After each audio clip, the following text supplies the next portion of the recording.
We're all set. Yeah. I'm all set. Thank you. Good morning, everybody. I'd like to call to order the Washington County Public Works Committee for the month of August 2024. With that, motion to accept the So minutes moved. for our July 30th. Thank you, Dan. Second. Second, Cassie, Lance. Any discussion on the minutes? All those in favor? Aye. Opposed? Motion carried. Down to department reports. Septic, sewage, sewer. Yep, so I just have two items that I needed action taken on. They're both seeker related items. That's the State Environmental Quality Review Act. It's really the environmental side of projects. Whenever you're doing a project, you gotta go, take the right steps. So all the agencies around the project get involved and they put their input in. So the two I have for you are different levels of involvement. The septic receiving and sludge dryer, that's been kind of putted along all year. What we did there is we sent out our coordinator review. So we sent out a letter to all agencies that may have a stance on the project. We're done with that. So it's time for the county to adopt a negative declaration on the environmental impact. Basically, this is the one we've effectively done twice. We initially passed into a negative declaration in May, which satisfied seeker so that Kevin could apply to ECF for funding. But under ECF, it's considered, it was an unlisted action, the original one we did. But for ECF purposes, an unlisted action is a type 1 action, so you gotta go through the type 1 process. So we've kind of done everything the second time. Dan, On advice of council, I move this resolution to go forward with the negative seeker. Second. thank you. Any other discussion? Yeah, basically. Yes, Is that sir. the resolution is attached here? Yes. Yes. With a budget impact statement done for this resolution. I believe this just goes to the full board, correct? Yes.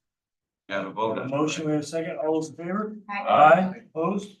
Motion carried. On to the next one. So the next one is our capital improvement plan. This is essentially a report being produced. So there is no breaking of ground is the easiest way to look at it. So this will be classified as a type 2 seeker, where we don't have to involve the other agencies because we're just getting our report done. So as Dan mentioned, this is what we initially did with the septic receiving. We're going to call this a type 2 seeker, and we don't have to do the coordinated review. So by us, the county declaring it a type 2 seeker, the environmental review will be done.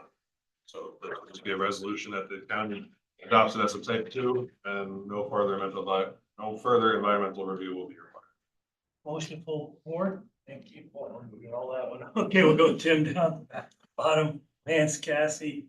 I guess we have unanimous second. Discussion, Dan. What's the advice of council?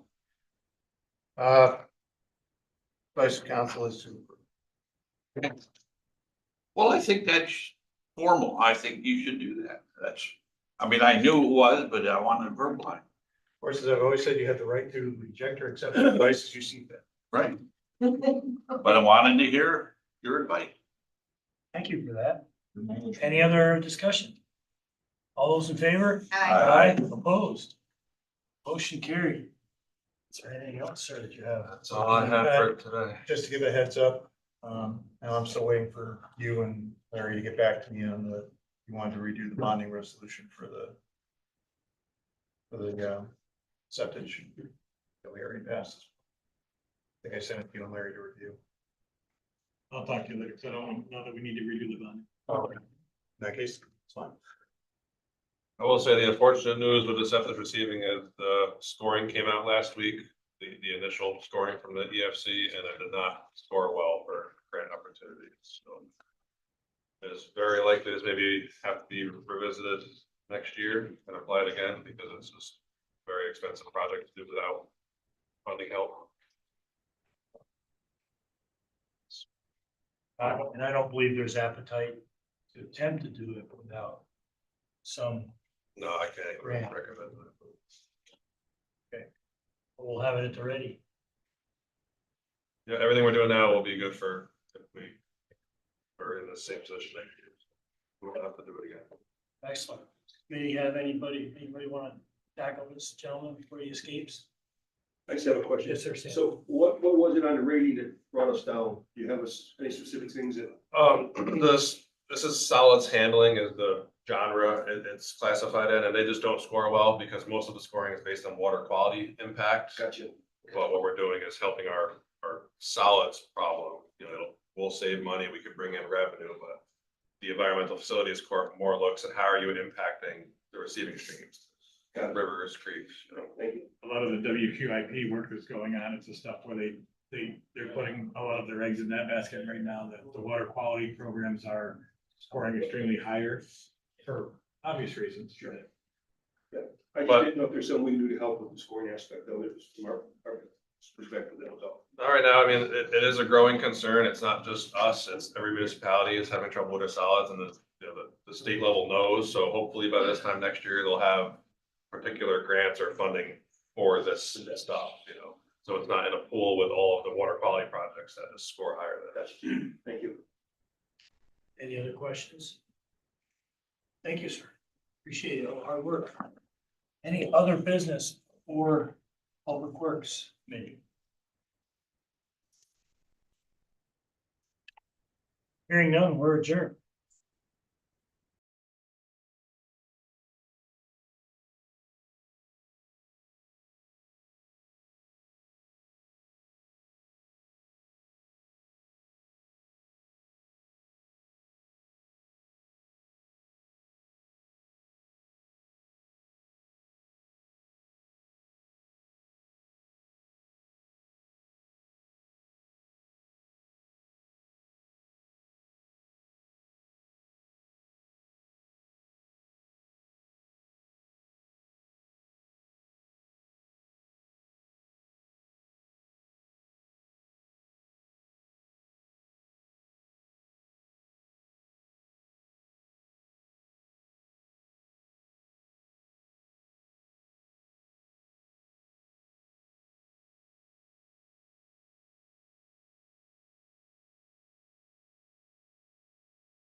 So I think today we asked, what can we do to consolidate rid of these courts? That's in the village, giving tickets out. We're processing in our court at our expense. Yep, And we get to give them the money. and we get nothing.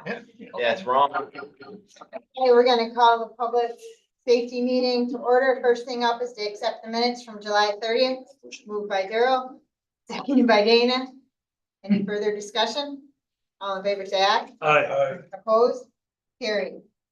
First up, the DA is not here, and Glenn's not here, and Tim's not here.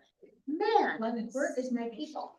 We might have to, oh, Al has something to Doing say. the CAD run. Chairwoman, on the VA's portion, I do need an action from this committee because I kind of dropped the ball last month. Because he didn't need a budget amendment, you did not see a resolution last month for the crime victims grant. Unfortunately, the DA reminded me the morning of the board meeting that he has to provide a resolution of the board to say the grant.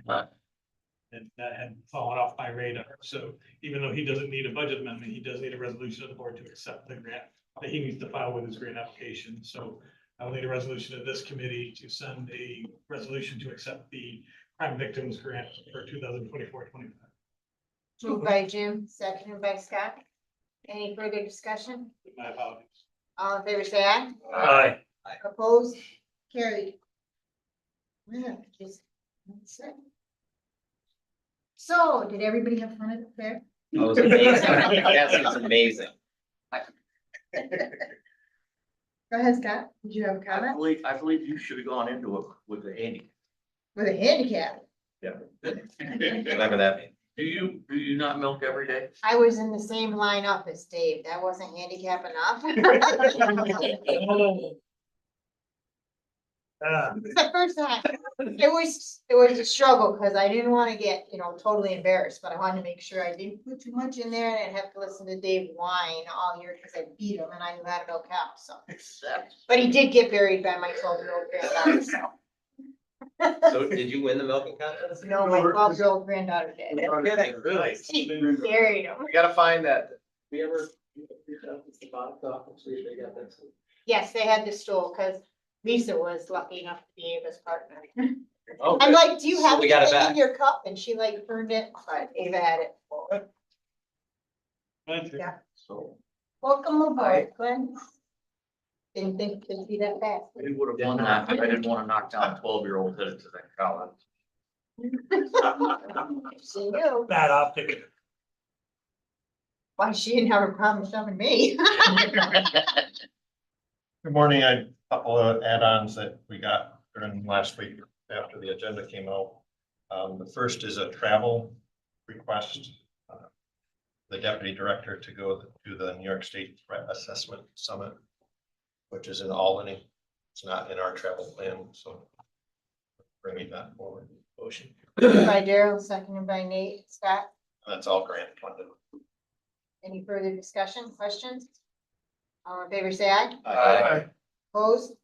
Carried. Then the other has to do with our EMS training line that we put in this year. We're looking ultimately at the way the EMS training works. The state, or when you sign up for the class, someone has to pay for that class. So usually it's the agency that pays for the class. Materials are usually paid for by the student. So we're seeing if we can set up that through the training budget that we pay for that squads keep track of what they're doing and submit a voucher to the county for the training material. So they would be a vendor, and then we could reimburse the squads for the materials. So it's not coming out of the pocket of the individual member, because those training materials can get quite expensive as you go from EMT to paramedic. Is this literature or like? Yes, books or whatever materials they need to take that class, because sometimes it's an online class or has an online portion, so it's the books and materials. So it's not durable equipment, it's No. just education. Yes, With your course requirements, right? yes, sir. Is this something they can use after too? Oh, yeah, As a reference? So that's value yes, sir. beyond just the course. Do you have any idea how much it costs? So again, it depends on the agencies. The books are quite expensive. So for a paramedic, their materials that they need for the class could be upwards of $500 or $600 for the student. Pay that for an engineering book. This is college. I think it fits within the intent of the training line. And Glenn, I don't think we're talking more than 10 to 15 max, right? It's not a huge number. No. We would just have to set up each rescue squad. They may be They already may as already as a vendor, and then just do the paperwork to. This would only be for the volunteer squad, not like Mohawk. No, just Empire. Washington County agencies. And the agencies would also be effectively certifying that these people are still members of the squad. Correct. Because there's they're active members of the agency still riding on the ambulance. Sue? I think it's really important as an agency base. Yes, Save everyone a lot of time and money, and yet still get the job done. So.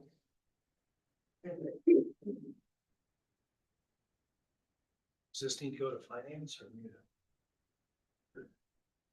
So I think this is more so that when the voucher comes up to the board for audit, they understand that the committee supports, because this would be a little bit different than what we would normally see through your audit process.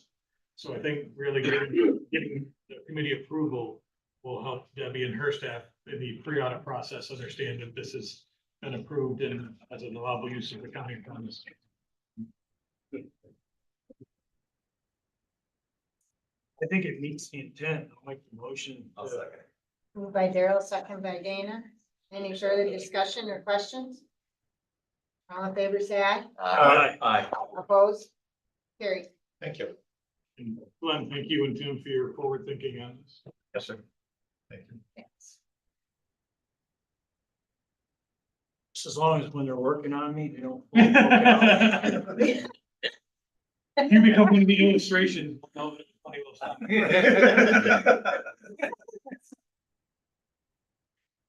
Does anybody know what it is Tony wants to use the logo for since he hasn't made it? I don't know what the OBS funding So- purchases are. If I remember correctly, and if I speak wrong and put my foot in it for a second month in a row, I apologize, but this crime victims grant has different outreach materials and stuff, and some of them use the county logo. So our policies here require him to get permission of the board to use the logo on those materials. If my memory is correct, that is what he's seeking today. If it's wrong, we'll see him at finance, but that's, I believe that that's what he's done in the past is outreach materials for the crime victims. Do you guys want to move it. vote on that today? Moved by Scott, seconded by Jim. Any further discussion? Only if we'll see from a judgment call, we can say no and see what, okay. Contingent on Al being right. Yeah. Yeah. Contingent upon Al's. Contingent yay. Yeah. All in favor, say aye. Aye. Opposed? Carried. Does anybody else have any other that I was not informed of? Okay. Adjourned. It's not.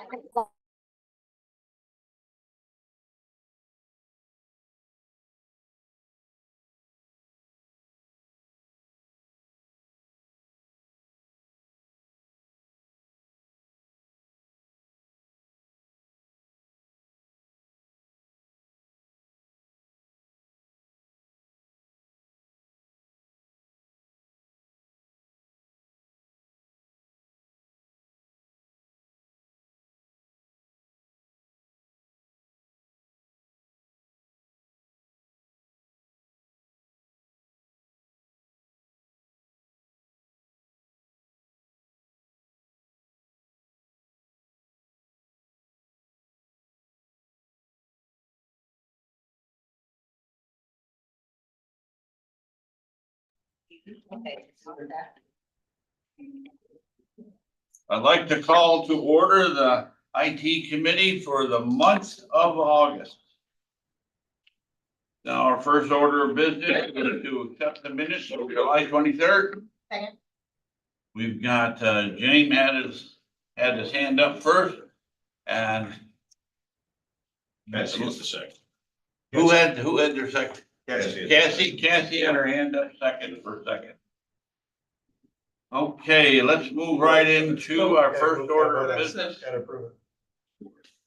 Oh, all in favor of approving the minutes? Aye. Opposed? Carried. Terry, are you ready Sure. to present?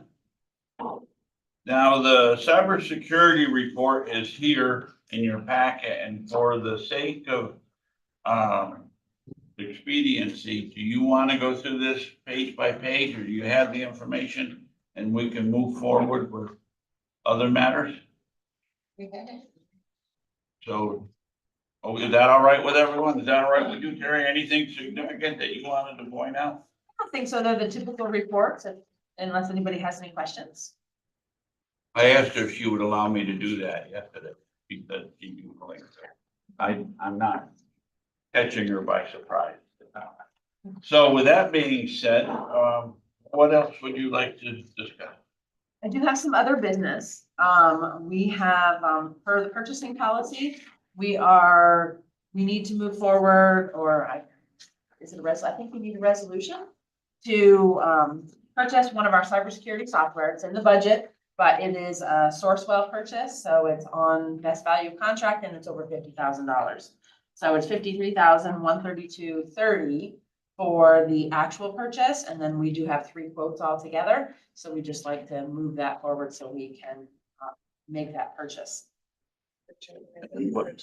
What's that? What are you purchasing? Cybersecurity software, it's a renewal, so we've been using one software. We decided to transition to a different software this year Yep. because it's about $19,000 less expensive with what I've been able to negotiate with them. And we feel it's a better fit. Warren County's using it along with some other local ones we've been able to see, so we were gonna make the change. So Terry, if that's approved by this committee, it'll go to the full board in September. Is that what you're looking to do? I am hoping we can purchase it after the committee today, because it is in the budget and it's not something, real new, but there's 2 reasons. One, I've negotiated this rate, closed by the end of August. Totally my fault, not realizing that it was gonna be, that I would have to bring it to the full board. So that was an oversight on my part. But the second one is our other contract expires at the end of September. And we really would like to have that month of overlap so that we don't have any gaps in our coverage. Because when one stops, then it's gonna take a little time to get this one up and running. So if the board would approve it. So we're looking for approval to waive procurement policy. Oh, yes, to be able to. I'll make that motion. Is that what you want, a resolution to waive the procurement I'll policy? make the motion. Motion by Sam, seconded by Lance. Advice of council? I think you can do that now, but I would have a resolution at the board meeting ratifying the Non-pro-tem. non-pro-tem. That's what I was thinking. We've been around too long. Morticia, you spelled That's that. it.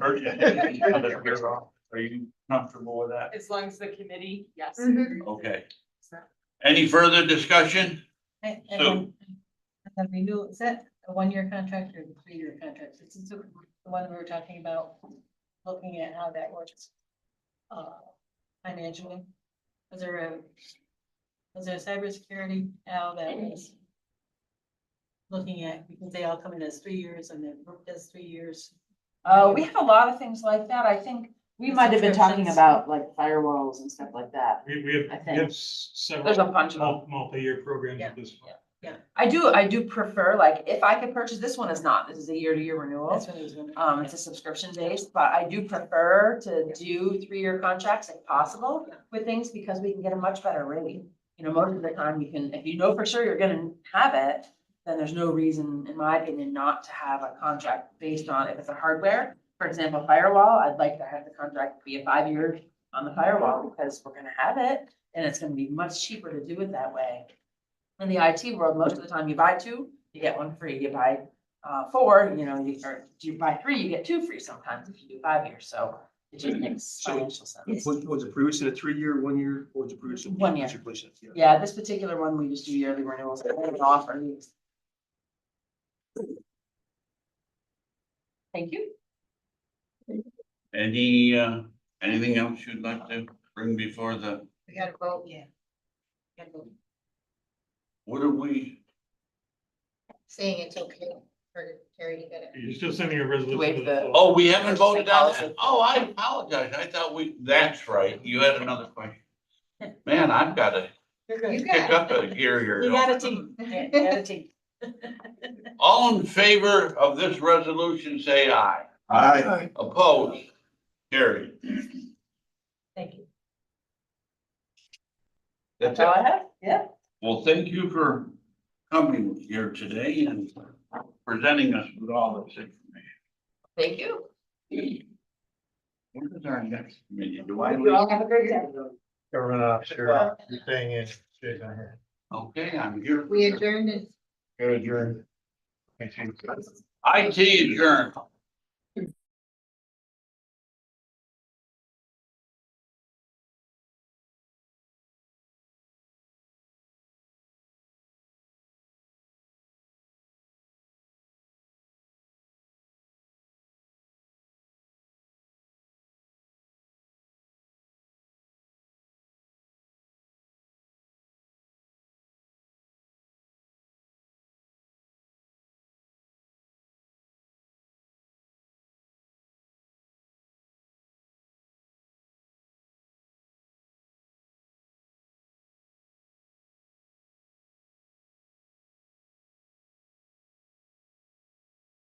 And our committee consists of Roselle, Hall, Fisher, Nolan, and Wayne. Do we have a quorum? We have a quorum. I'm gonna call to order government ops for the month of August. And our first order of business is to accept the minutes from July 23rd. Motion by Sam, seconded by Lance. Discussion? All in favor, say aye. Aye. Opposed? Carried. Moving on to department request reports. County Attorney. Thank you, everyone. As you know, we are involved, along with just about every other county in the states, litigation regarding the tax foreclosures that was started before the new laws and budget were passed. My consultant line is 15,000 for the year. We've had 3 or 4 bills from Harris Beach so far, which total about 13,000. So I'm asking to move 20,000 from my salary line for one of the assistant county attorneys, which unfortunately we still have yet to use, to cover the cost of litigation through the end of the year. Do I have a motion? Motion. Sam, second. I have a question for Al. Al, is that normal? Is there a better one to take it out of other than 0.1? I'm happy to use his breakage rather than go to fund balance. I have no problem with that at all. So that's We not, also have another lawsuit going with a taxpayer in Cambridge, so that bill's gonna go up even more than just that one litigation. so on advice from our county treasurer, this is a proper way of handling this matter. Any further discussion? All in favor, say aye. Aye. Opposed? Carried. Thank you. Is that, concludes that? Board of Elections, Tom, do you want to come up or? Yeah.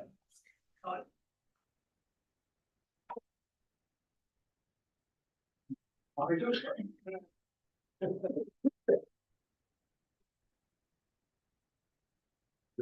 think I'm getting better on carbon.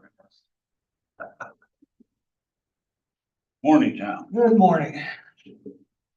There's a couple of information that we're trying to present to you today. Contrary to what is on the agenda, we're not looking at purchasing anything today. This is more informative that we have 3 grants that are on the table that the state has approved, but they haven't put it in place where we can access it yet. The first one has to do with the November election of covering extra costs because of the presidential primary, of hiring extra people, extra materials, those type of things. Once we get the contract from the state, we can start documenting and processing that to reclaim that this year. That's expenses already out of our budget. The second one is picking up 50 new iPads, and that would be budgeted next year through the IT. The iPads we have right now are 5 years old and they're gonna be out of date as of next year. So we're looking to update those. That is covered by his grant as well. The third one. Tom, can I just, for clarification for me, Sure. have you received these grants or are you in the process of receiving them? I mean, No, we have not received these. Either grants. one. These grants have only been approved by the state, Okay. and not been a provision on how to reclaim the money yet. Now, I don't know who to ask this question. Al, since you're talking, I'll ask you. The Board of Elections, what the state calls grants for Tom are kind of more awards, so they're not anything that he applies for and has to wait for an approval. So their system works a little bit different than traditional. So when Tom uses the word grant, it's because the state uses the word grant. However, they're actually awards. So they tell Tom, this is what we're gonna give you, but you can't spend it until we send you the contract. So he knows the amount he's been awarded. Right. So he knows the money is coming at some point. He just has to wait till they tell him how he can use it. And once they open up that contract, he can then submit for costs. So even though they use the term grant, it confuses the way we use the word grant. There are technically awards. Right. Okay, that makes sense. Thank you. Another grant is refunding expenses for the absentees by mail for the postage. And then the third one has to do with purchasing next year some new additional board election equipment. What had happened was when we initially bought and approved all the machines, we overlooked a couple of things. With the presidential election, we want to expand 2 poll sites with another voting machine and printer. We had 5 spares. We're using 2 of those spares right now for expanding early voting to 3 stations where people can vote. And we're also doing that during early voting and here at Fort Edward, where we're doing all 5 districts in one spot to make it easier, quicker for voters to get processed. And that would involve the voting machine and printers.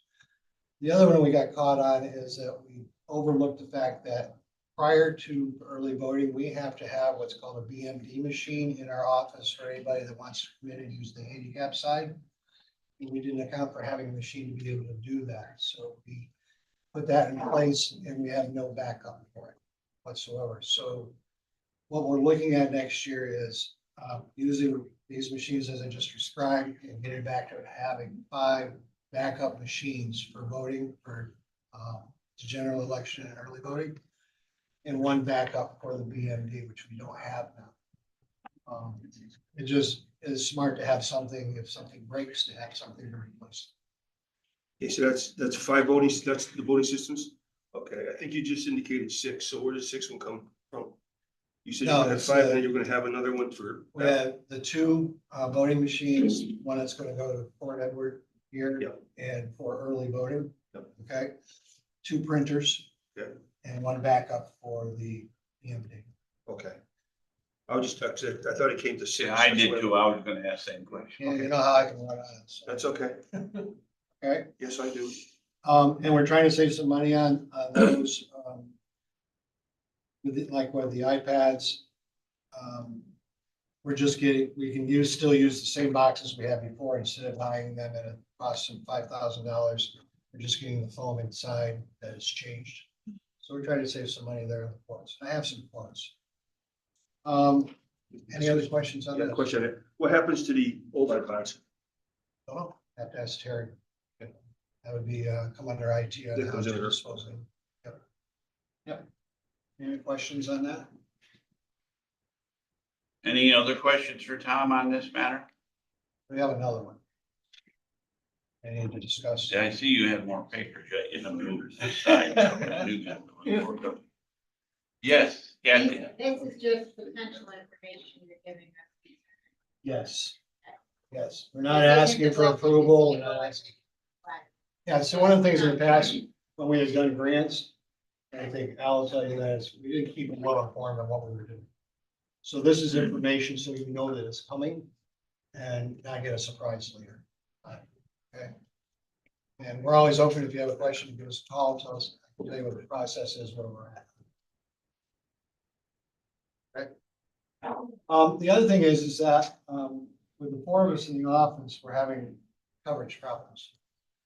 And every year in September, October, November, we have had, poll inspectors come in to help us open mail, process the ballots and mail ballots out and process the ballots that come back. And we have hired them as inspectors. The process for the county would prefer to have them be clerks. However, there's enough time this year to process that, to get that done. We have a group of 6 people that we call upon to come in and do that. And to give you an idea, we've already had 1,000 absentee applications come in that will have to be mailed out, and we're getting an average probably 10 to 20 a day. So we are looking at, with the 4 of us, that we're overwhelmed. Past practices is that we brought those people to hire them. Issue is, and I think Al will back me up on that, is that our poll workers are not taxed. They don't get taxed on their time for working in the poll site. And the work that they're going to do for us in the office is not exactly poll site work, but it is poll work. And we'd like to get them hired or bring them in like we always have this year and move on this issue at a later time. So my question would be, so we bring those in this year, would you expect that to change next year if you get the other two full-time employees on? Yes. So this would be just a one-year thing you're looking. There's another option here as well, is that we presently have employees in the county that are split between two different payrolls. And that has set a precedent as well, where we have somebody who works part-time in the county clerk's office, but works a lot for us in the Board of Elections. They're on two different rates. Is this gonna impact your budget? No, And because we wrote in our budget for these people to come in and work for us. Okay, that's the most important thing is. So you need approval from this committee to do that, Cassie?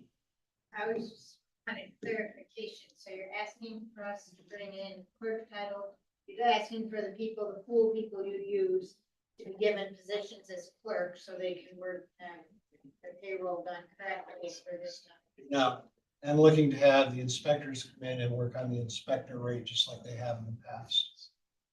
Chairman Sean. Clerk would come down the road, we hired part-time clerks, but we don't have the process right now where you can hire clerks and have them in time for us to do the work that needs to be done. It's too late. Have you talked to personnel? Yep. Okay, Talk to him too. Al? So this is really informational for the board because, you know, we need to be very transparent in some of the things that we do. We want to make sure that you're brought along for the ride, obviously. This doesn't need to change his staffing pattern. We do this other places already. You might have a mechanic in a highway that also in the wintertime might drive a plow truck. Okay, so they hold a second, what we call a secondary position. Those two positions, however, have different rates of pay, right? So we need to be able to pay them appropriately. When this came on our radar with their election inspector practice, both Danielle and I called an audible timeout and said, hey, we have two issues here. We have a civil service problem because you're working them out of title possibly. And more importantly, we possibly have an IRS problem because the way that election worker is taxed by the IRS is different than how a clerical position would be taxed in that duty, right? So in order to clean that up, the solution that I think is the path of least resistance is why not just have these people own a secondary title like we do with a mechanic that's a plow truck driver, or like you said, that we have a person in county clerk that also does election inspector stuff. So it's an efficient way to be compliant. And it's more informational so that you all know what's going on. So I guess my question is, so are we talking about utilizing just those that are already employees? Yes. Okay, so we wouldn't be looking to use any of the other ones that were. So the 6 people that we're looking at are inspectors and have been for a long time. Okay. Yeah. So Tom, now that they're gonna be taxed, do you think they're still gonna want to do? Oh, yeah. Yeah. Yeah, we've had them some in already to cover office when we've had shortages. So we're looking for a solution for an immediate need. That's what we're looking at, I think. Then we can get into it later about everything else. So according to the county administrator, county treasurer, all this is basically FYI. That is, Just information, we are looking at a wonderfully complex election in November, and we have a meeting next week with various agencies in the county to try to come up with a good plan for safety of our inspectors in the election and how to respond to different situations. Just to let you know. We're looking for help and backup. We don't want to do this alone. At the same time, we acknowledge the fact that this may be a very difficult election to go through. good.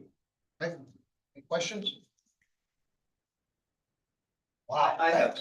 Okay, Gosh, I almost got. Dana Hogan. Yeah, the board of supervisors meeting, we had a person came in regarding, what was it? Audit. An election audit? Yes, Do you have a opinion or take on? I was that? gonna ask him to stay and get on that under other, but if you wanna do it now. Let's do it now. I have no problem. I know Sue wants that. Sue Harrington and Mrs. Eddie, I don't remember Mrs. Eddie's first name. Well, they presented to the board twice now under privilege of the floor, I think it has been. Is that correct, Bob? And I told them that we would discuss it in committee to see if there was any willingness by the committee to take any action or move in any direction onto it. And so I'm gonna ask you to stay, so that if you had any input or advice for us. My understanding that audit was non-partisan. It just, they were looking for a requirement when what is it you do when you do the audit and the variation has to be under a certain amount of actual to reality? Re-canvas. That it was within a certain percentage point. Was that how, Dan, that was presented? Well, there's a couple. I've got the resolution here. Well, I didn't think we could accept the whole resolution. I just wanted to know it. They go off way past that. Yeah. You know, it's looking for a 95% confidence level on an audit. And one of the issues I had was, says there can be no more than 225,000 ballots in error. We obviously don't have 125,000 voters in the county, which I would interpret that as if there's one mistake, you have to redo it. I think I interpreted that as being for the whole state. Well, it's, yeah, you have that. I'm a little concerned. The resolution says the 2022 general election appears to be invalid. I don't think we want to say any of our Congress people are not currently holding office legally. No, why not? And that's why I didn't think that we want to Tom, adopt what's that your take resolution. on all? Is there a, Tom's take The reason I'm smiling is there, as you were talking, I can think about 6 things for each point that I'd like to say about this effort. on it? One is what they're asking for is an audit to verify that elections are correctly and sufficiently done. What they don't say who that audit would be done by, and I don't know anybody that's authorized or qualified to do an audit like that. Number 2 is the state of New York would never allow an audit to do that because you allow people into a secured system that nobody is supposed to be in except qualified people. Okay. The hard thing is when I have asked these people about Washington County, we don't have a problem with Washington County, but they're in Washington County asking for help to sign these petitions. And they want a grassroots effort, which they have every right to do that. A lot of their information was accurate several years ago, and several counties in New York State have taken effort to correct some of the things that they pointed out, but they don't bother to acknowledge that it's been done. One of the things that we do, the state has advised us to do this, is for every candidate and every county chair of parties, it's a schedule of exactly when the Board of Election is doing things like public review of a sample ballot, when we do the draw for who's going to be on the ballot and what order, things like that, when the absentees are going to be open, when the absentees are going to be tabulated. And that is all open to the public, and we have hardly ever had anyone come to observe. And I sent Susan a copy of it this week, because one of the things she said to you is the public needs to be watching this like they haven't been before, which is right, they haven't. And I have invited her more than once to come and observe what we do, and she has failed to show. So a couple things. Do I think what we do is efficient? Yes. Is there a possibility that fraud can be done? I would find it very difficult to believe that because of the things that are put in place. We do a 3% audit on all the machines, all the elections after every election. There's a paper ballot in that machine for every vote that happens. And it has to agree with the card that is in the machine that records the images. And it has to agree with the tape that comes out of the machine. And there have been years when Mindy and I did it, and we did find a discrepancy of 1 or 2, and we found them later. The machine There's one year we couldn't find a ballot, and it's because somebody put it in the wrong end of the machine, and it took us 2 days to find it. But widespread fraud, if every county is doing what we're counting, and we're not talking about New York City, please don't go there. That's a whole different animal. I don't see how, unless there's an individual really trying to create fraud, that the system is invalid. The other thing that I want to encourage you is that if you do endorse this, a friend of mine who was at one of the town meetings that I was at, where she was at, told the town board that you just endorsed this, and they said yes, and said, now you've just given them permission to use your name wherever they want, for whatever reason they want to say. Do you want that? Good point. I don't understand what that. It means because you endorse the audit to do that, everything that they're talking about, they could use your name to support their argument for it to be done. As endorsed by the town of Dave O'Brien, and vice chair was. So you're saying it's safe if Hampton did it? Is what you said? Scott, and then Sue. What is the procedure to verify the legitimacy of absentee ballots? The ballot comes in, there are two processes. One is there's a request for the absentee ballot and it has a signature on it. New York State uses the signature on the original registration card to verify the validity of the request for the absentee. Then when somebody votes by absentee, they have to sign the ballot, which has, or the ballot envelope, which has an oath on it that says, I am the true person that is being stated here, and signing the envelope, or having a witness verify that it's the correct person. New York State uses that as ID instead of presenting ID when you vote. I got Sue next and then. No, sir. Thank you. At one point, there was a sheet about Washington County, Yes, and that sheet went out to the towns and we questioned whether the facts were verified or where they came from. It was being promoted as true. yes.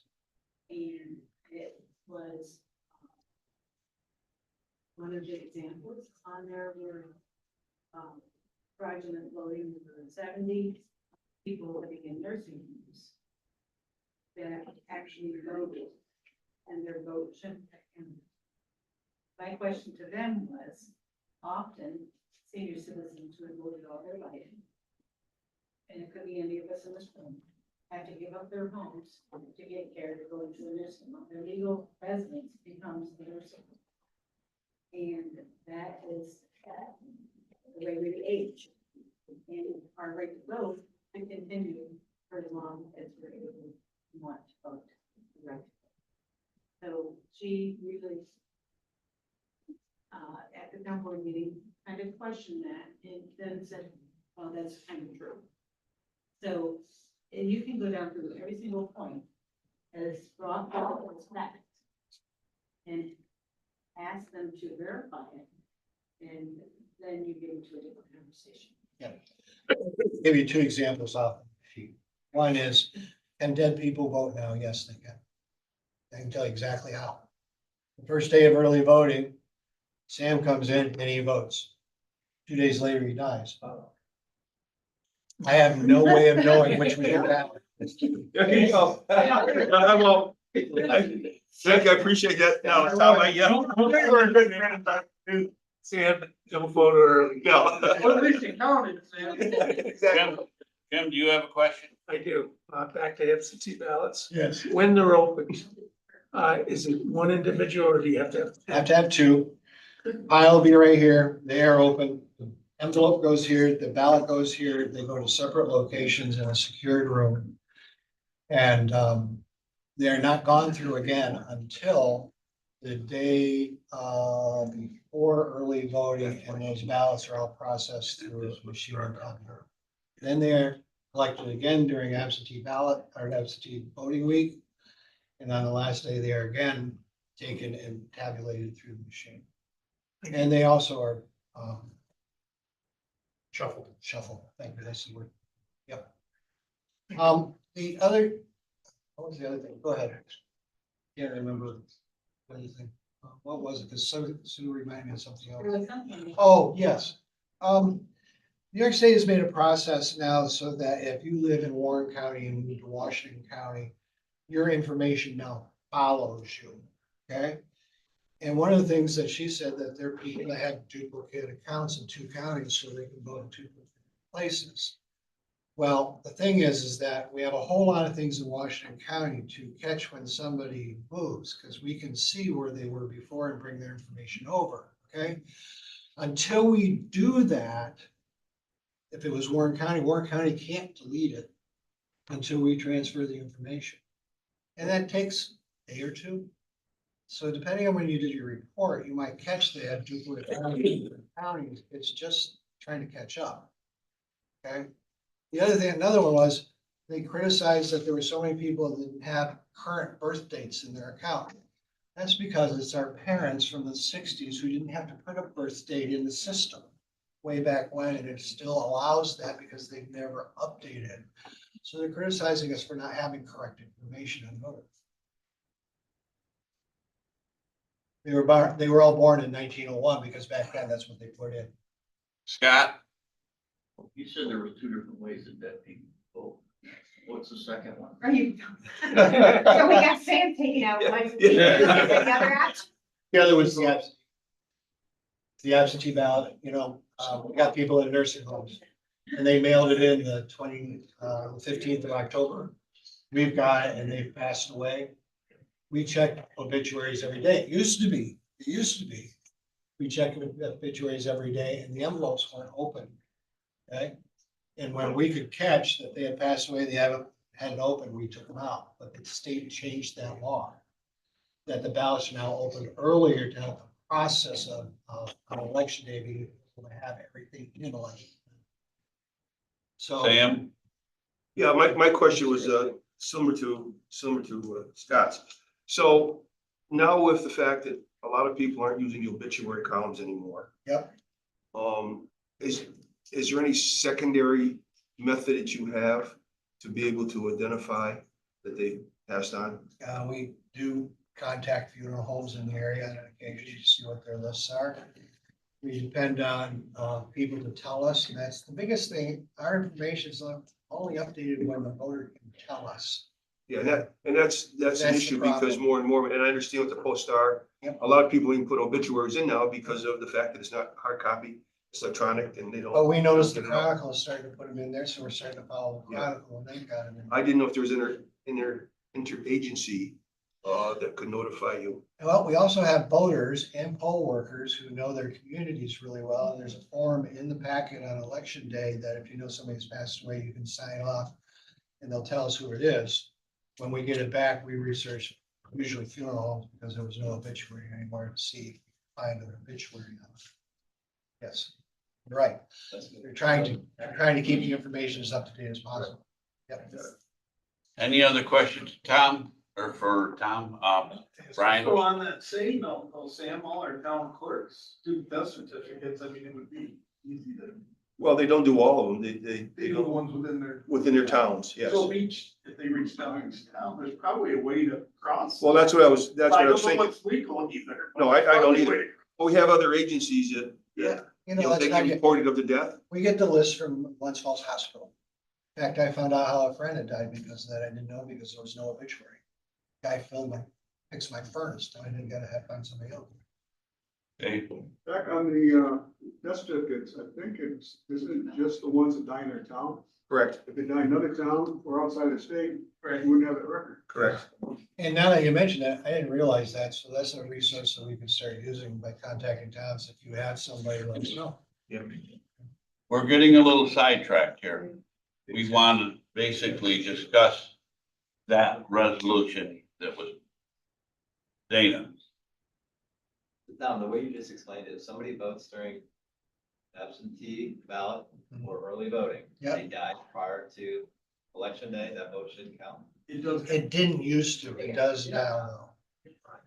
It does now. It didn't used to because it used to be that we could pull it out if we could identify it because the ballot wasn't opened. I think Sam's vote should count on the way out the door.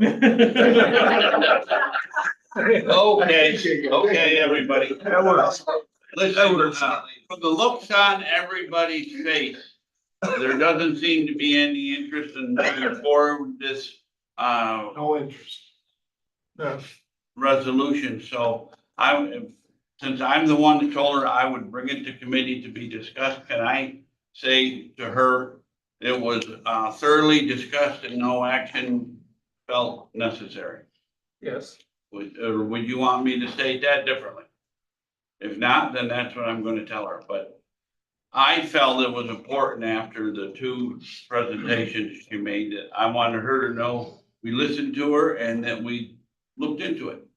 That's all. And I hope anybody that comes with a presentation at the full board would feel when they got done that we listened to them.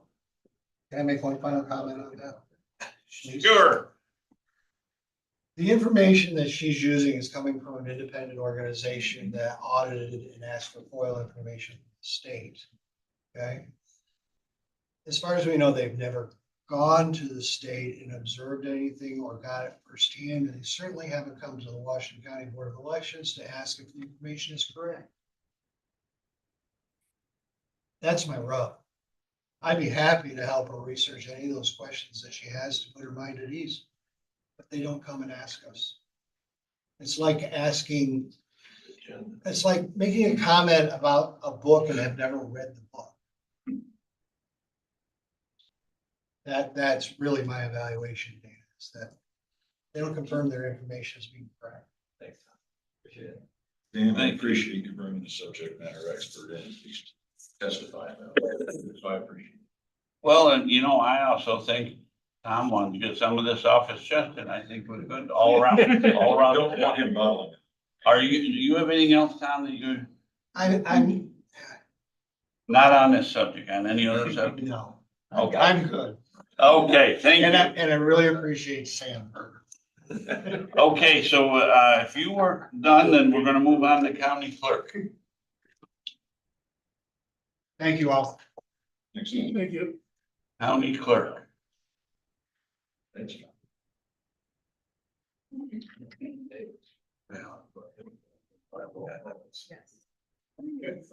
Morning, how are you, Lisa? Fabulous. So I just wanted to talk about, we haven't done this in a while, and I thought it might be a good idea.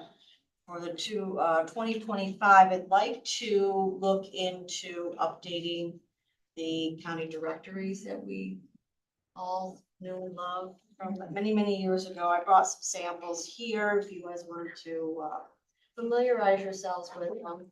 But at this point, I'm just looking to get permission to update it, all the information that's in here based on won't be processed until after election day. I want to look into the cost and how much it was going to cost to create these, whether we use our own resources here at the county or if we go to an outside vendor. But it has very useful information. It would be the thoughts that would be just like before, where all department heads would get a free copy. And of course, the supervisors of each town. My first request was that the font be a little bit bigger. We appreciate our demographic.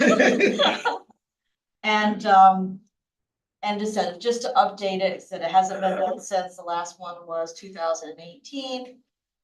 It can talk about costs. Before, I think the last one, it was $3 if you want to purchase it. We can talk about maybe what the cost of doing it is versus, Does $3 cover the cost? I think it would, even with giving you all free copy. I know that the supervisor saw it used to get. Mhm. Now, I have one thought, Yeah, in which, besides the increased. oh, no, besides that, is that I'm not running again at the end of next year. Mhm. So should we wait 1 year when the supervisor No, runs? I'm thinking because you are going to, you are the supervisor, right? As a- Oh, yeah, but what For I'm next saying is year. that will be wrong information a year from Right. now. For me, and it might be for anybody. But it- So another, it's out of date. It's- Well, it's- the point is, exactly. wait 1 year, Change to all do the it. time. That's the point. Well, that's why I wanted to wait till after this election. There you go. and it Changes, and then I said, you're always gonna be a little bit behind, but And what county officials would change this coming election? None, would they? probably none in the county. But it also has other officials All in the it. others. It has all of your, That's Sam Price. your Right, I was gonna assembly. say.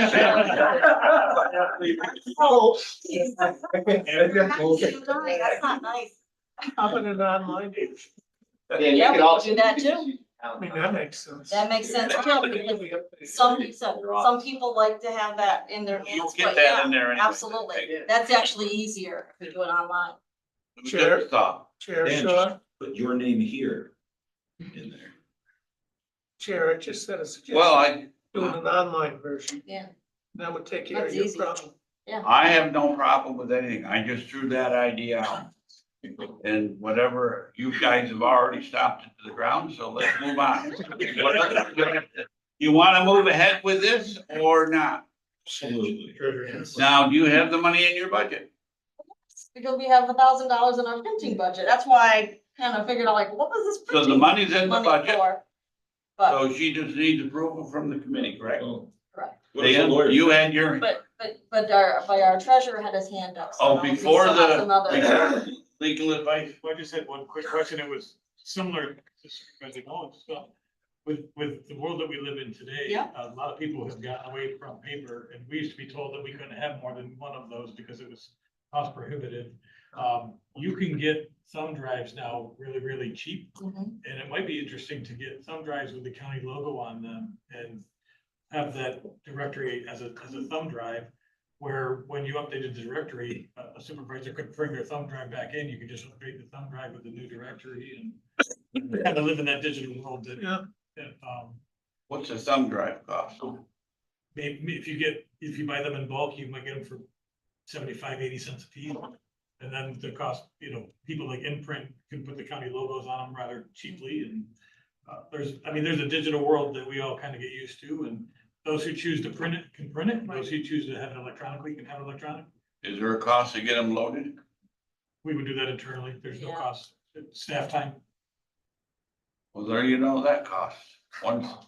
This is one cost, that's another cost. And you can do both paths, so they're not one or the other, you could do both. Yes, I mean, I think we said what we can, come up with a design, I can come up with the actual like printout of what these would look like. Your cost effectiveness of using the thumb drive, of having it digital and having it in print, and then we can move further. What's the pleasure of the committee?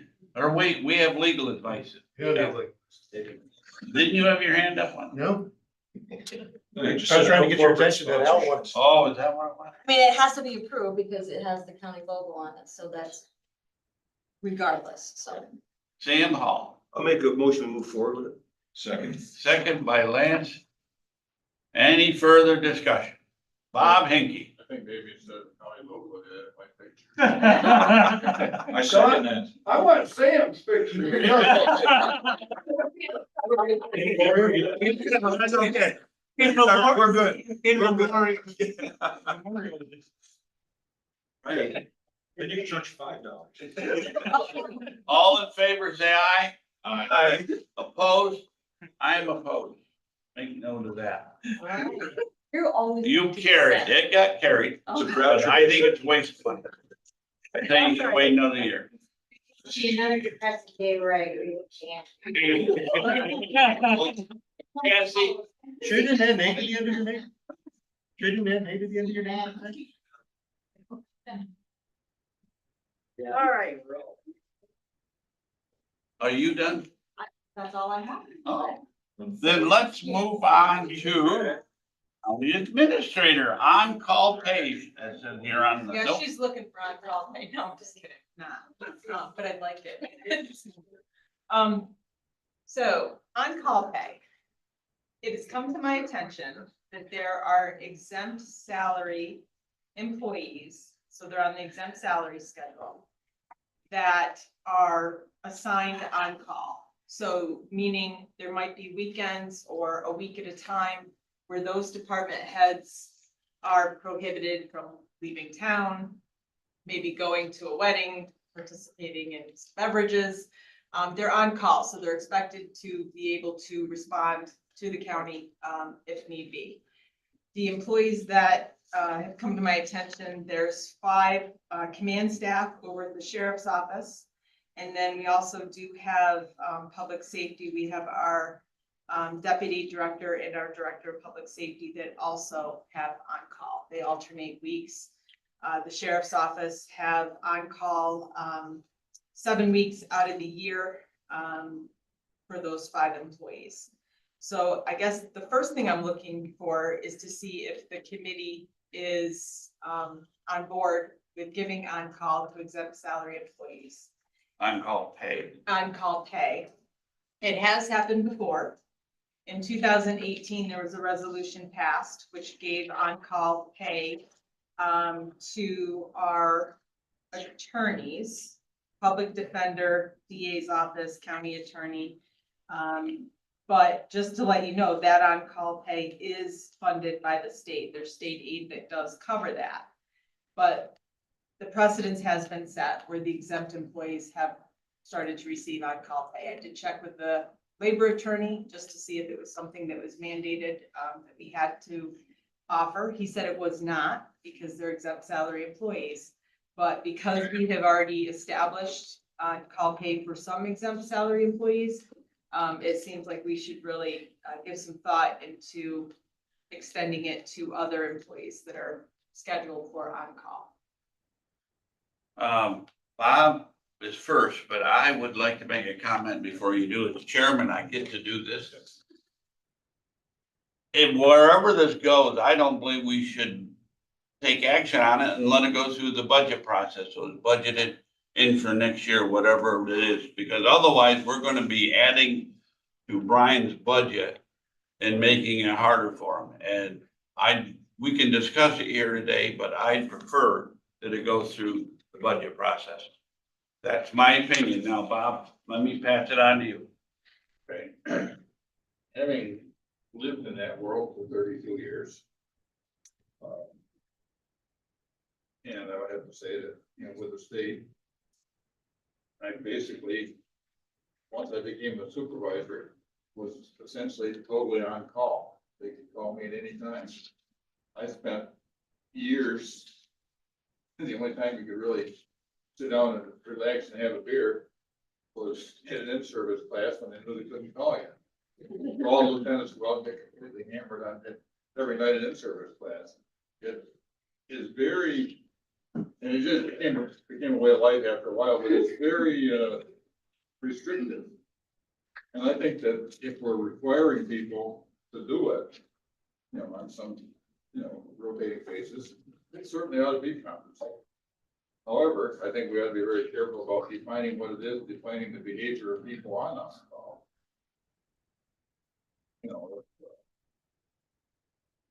We've got, somebody would say, you're on call, and we call them up, and say, well, I can't go because I had a beer with someone.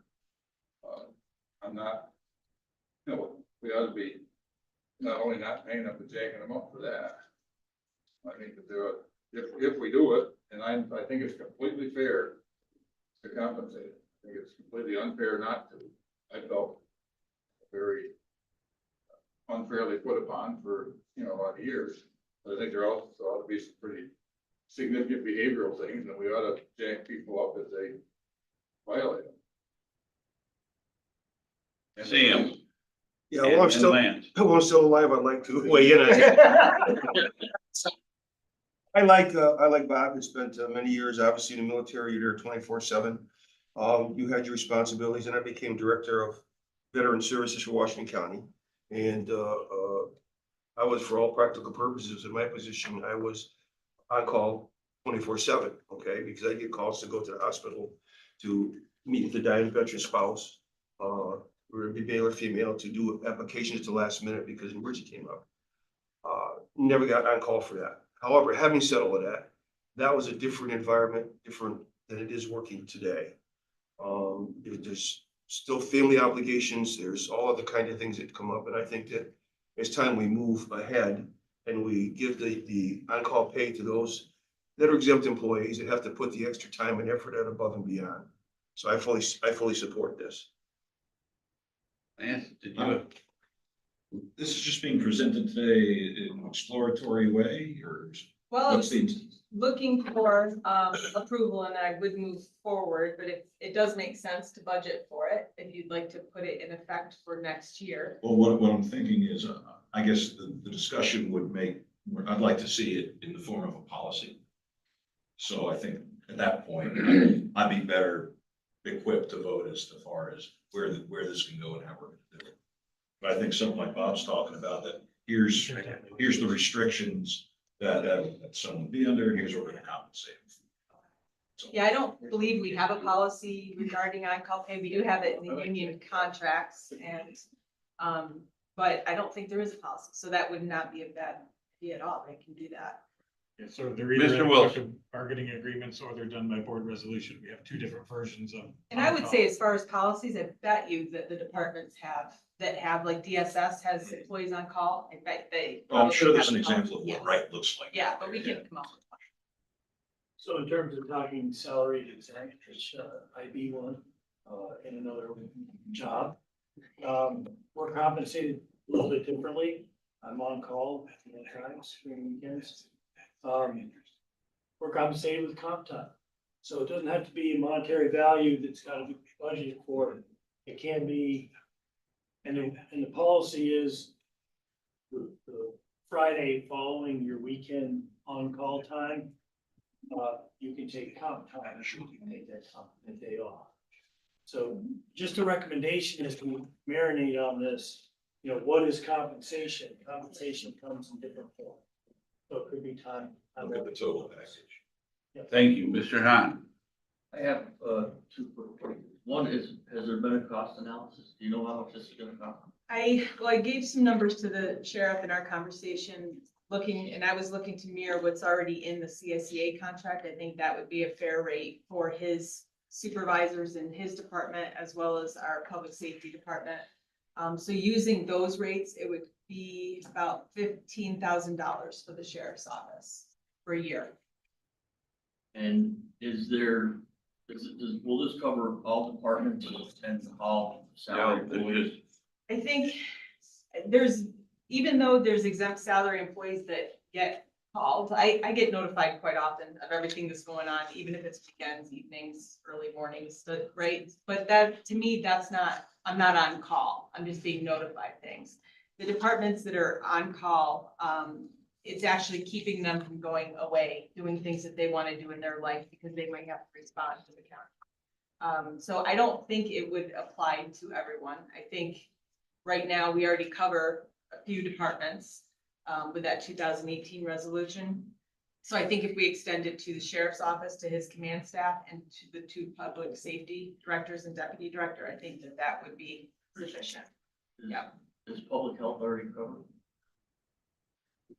Their employees are. They have nurses that are on call. They alternate weekends. But the salary employees are not? No, they're not on call. Thank you. I would just like to mention that for the part of DSS, because I think that there has been a look at our rates. We do have a frontline on-call and that back call, it's partially, some of those people are in the union and some of those people are not. They are though all hourly. We do have another level that is in between that backup person and me, and they are salaried. And they have on-call and trade that. There's always somebody in that role. And to pay for that is $10 a day. Just food for thought as we start looking, going down this. Those are path. exempt salary, and I need to speak out of turn. Are those exempt salary employees? Yes. And where is that $10 a day noted? Is that in a board resolution? They're not Yes. union, correct? Yes. So it's in a board resolution. it was passed. I would have to obviously look for that, but it was something that happened in the, process of a budget. And, Dave, I mean. So, this keeps on coming up every once in a while. I think that while we're doing it, I like Lance's idea.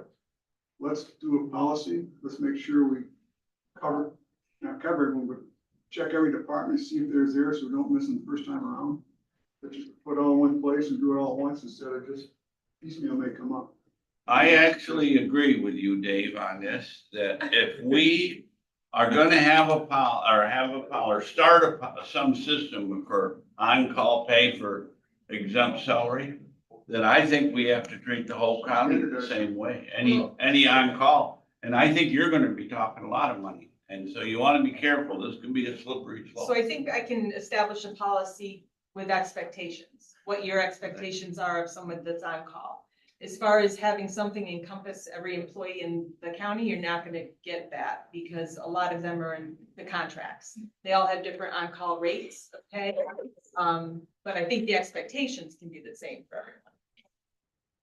It's not the same rate of pay across the board, You can get a unless you want to. majority of the 17 happy with it, I tell you one.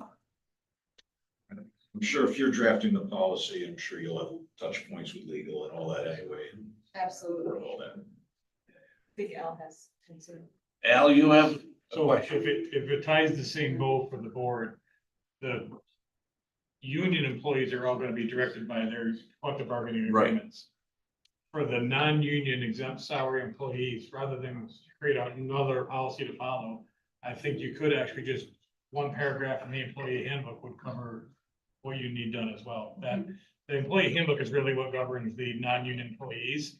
So I think you could just add a paragraph in there that says, for non-union salary exempt employees that are required to carry an on-call phone, they will follow, It's actually the best place for that to live, that it'll be seen. I mean, it's still technically a policy, but I Yeah. think something living in the employee handbook is the proper place to see that addressed.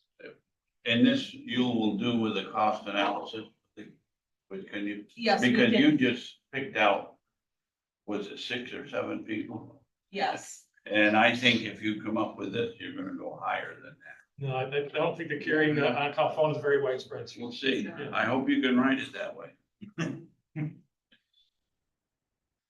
Yes, Brian?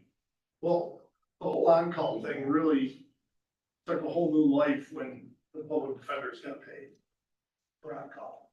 And we had to match the DDA, so we matched this one and that one. And the cap court really took care of that, so you could have actually not had any on-call pay. Because you could have just started people at a different time and ended at a different time and covered it. So it was part of the day. So there was ways to do this, but now the more you spread, it's almost like day and a half, you say Mission Creek. It's got, so everybody wants on-call pay and whatever. We're only the $6 million deficit before I get all the requests in. So just keep adding it on and then you decide where you want to cut out the 7 or 8 million to get the budget passed. So that's kind of the reality of it. I just don't know where all the money's gonna come. I agree with you. I do that.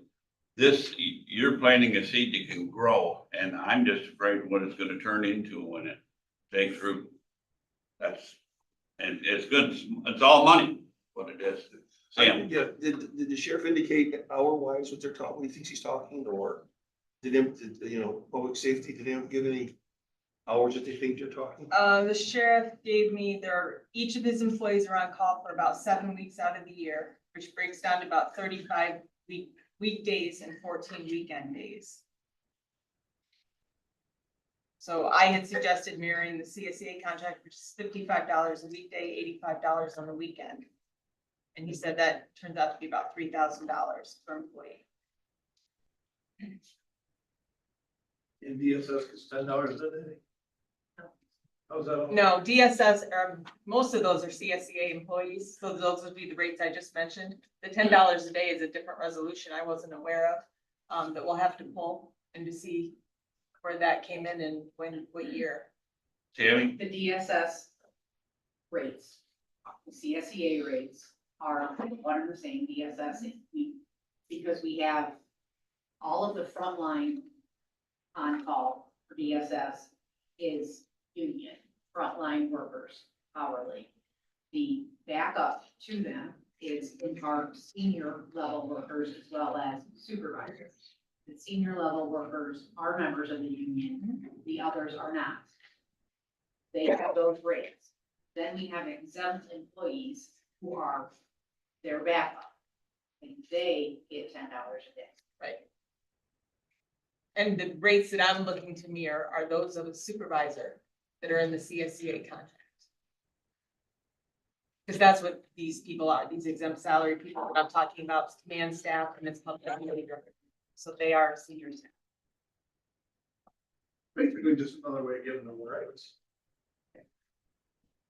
But Something there, always I done. think one of your concerns, I mean, is valid, and that is where do you draw the line, right? Because There is no one. department heads do get calls on weekends and holidays and, you know, so I don't know. Well, thank you for bringing it up and allowing us to discuss that. Should bring it back another time? You wanna? What do you want to do? What's the feel of the committee here? Do you want to tell her to move forward with something? You want to tell her to hold off? What do you want to do? So you come back with a more fleshed out policy, which would basically reflect how it's going to be implemented. And present it back to government ops again to see if we feel like we want to. Oh, I would keep, yeah, committee. Right. So we're taking no action, just encouraging her to move forward with it. Further discussion is, okay. Is that accurate? Yes. Okay, thank you. Thank you. Other business. Does anyone have any other business? Yes. Come right up here. Looks like it's gonna be big business. No. Safety days. Just need permission to spend the budgeted 500 for food and supplies for safety days. I move it. Second. Okay, Sam moved the resolution, seconded by Tim. This is to allow him to spend the $500 allotment that's in your budget for safety days. All in favor, say aye. Aye. Opposed, carried. That it? That's all. Take the use and run. Yep. Any other business before I adjourn? Adjourn.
The committee, and, someone want to make a motion to accept the minutes? I'll second. 10 seconds, all in favor? Aye. Okay, Laura, you're up. So the first thing we have is, as you're all aware, we have a set aside from ARPA funding to supplement our tourism budget that we have since we got the funding, we've moved it into the budget on an annual basis, but because of the need to obligate the remainder of the funding, it is the treasurer's suggestion that we amend the current contract with Black Dog. And as a reminder, it is a 3-year contract. The contract expires at the end of this year, but we have to obligate the money before that. So the way the current contract runs is that there's a schedule that basically talks about what the regular budget is and says that on an annual basis, we'll add the money. So I think the treasurer has what the actual dollars are that would need to be moved, but the suggestion is we amend the current contract. And then when we do budgeting for next year, next year's contract would include what the remainder is that we haven't spent for this year. So Al, do you have those numbers? I will for finance. You will for finance. Okay, so. So do we need to move? So we would need to move this to finance, but again, the proposal is to amend the contract. Motion, I'll move it. Or second, whatever. This is a motion. Any discussion? All in favor? Aye. And thank you for keeping us compliant. Yes. Okay, It's helpful. so the next thing on the agenda, I emailed out this impact report to everybody. I do have extra copies here for This is anybody. the one in the agenda already. Okay, we all have it. Yes, you, again, I just brought extra printed copies in case you didn't have one, but there are some here. It's good stuff. Yours is colored though, isn't it? It is. Would you like Yeah, to I'll see take the one? color. I love colored draft. Well, That colored ink was expensive. you think we can reclaim it? Oh, you got a colored one. You know somebody.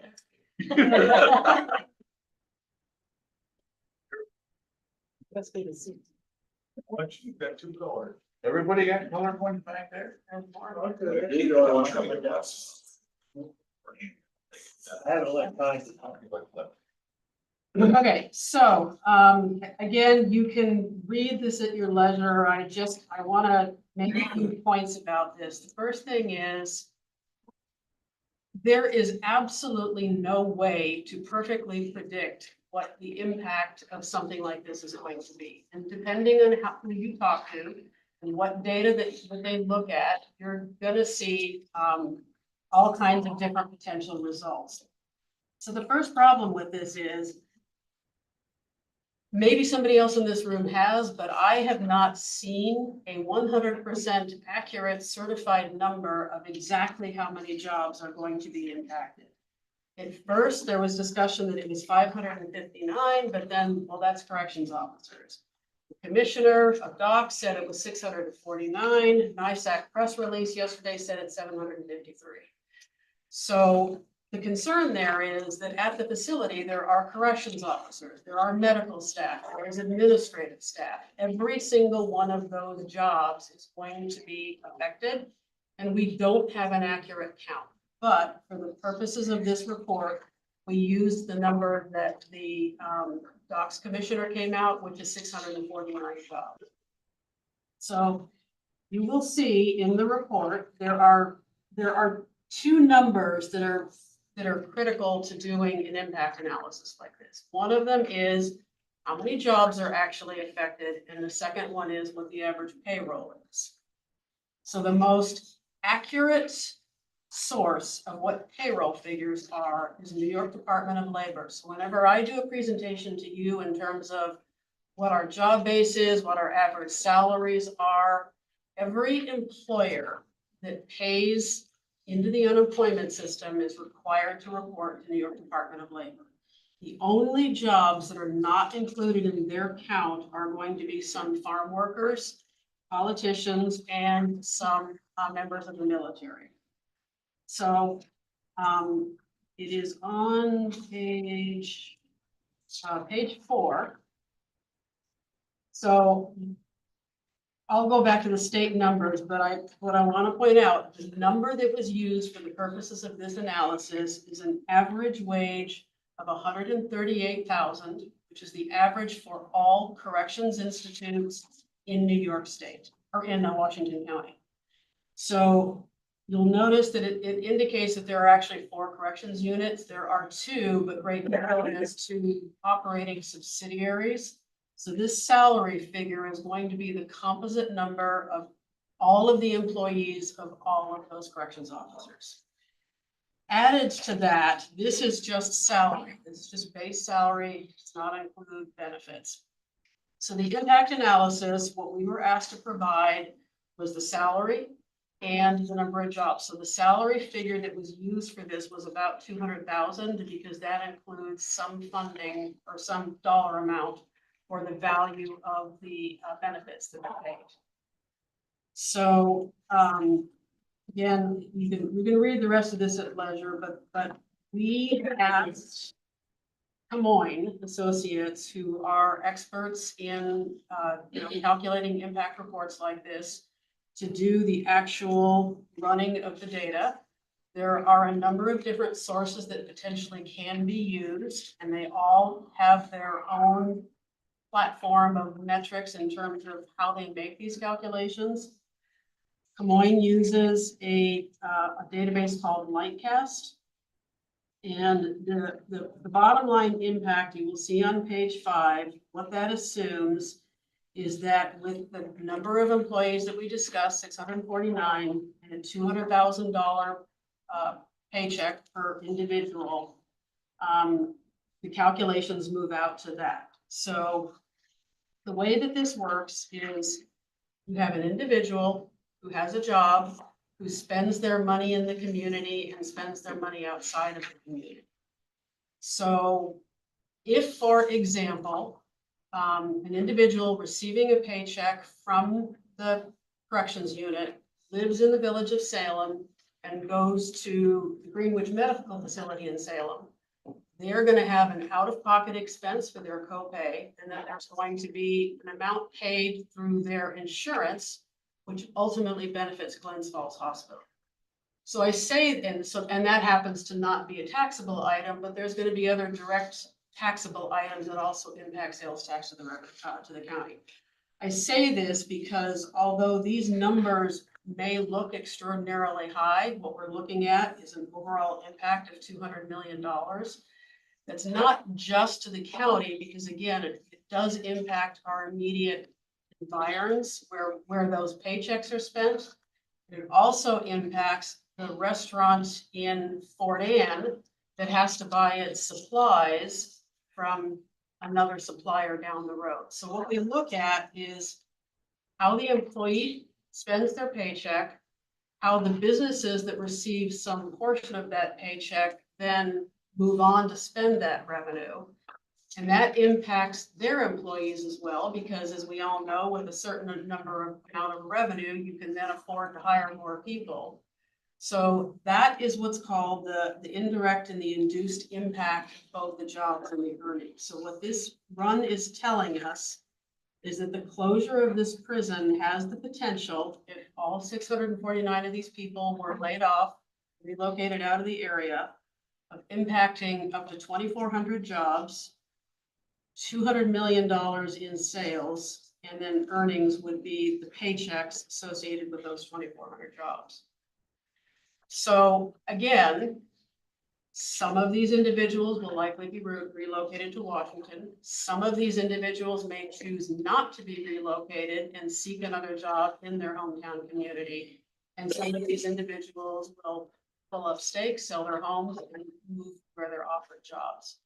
So this is intended to be this is what would happen. This would be the direct impact if all 649 of those jobs were transferred out of the area. It's pretty substantial.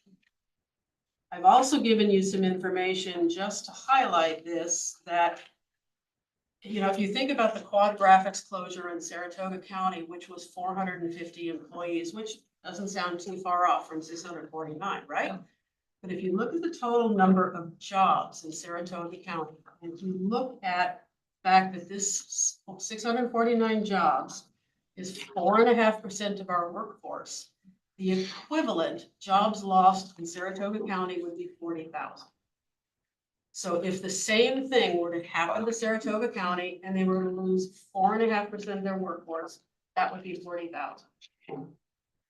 The equivalent in Warren County is about 1,700.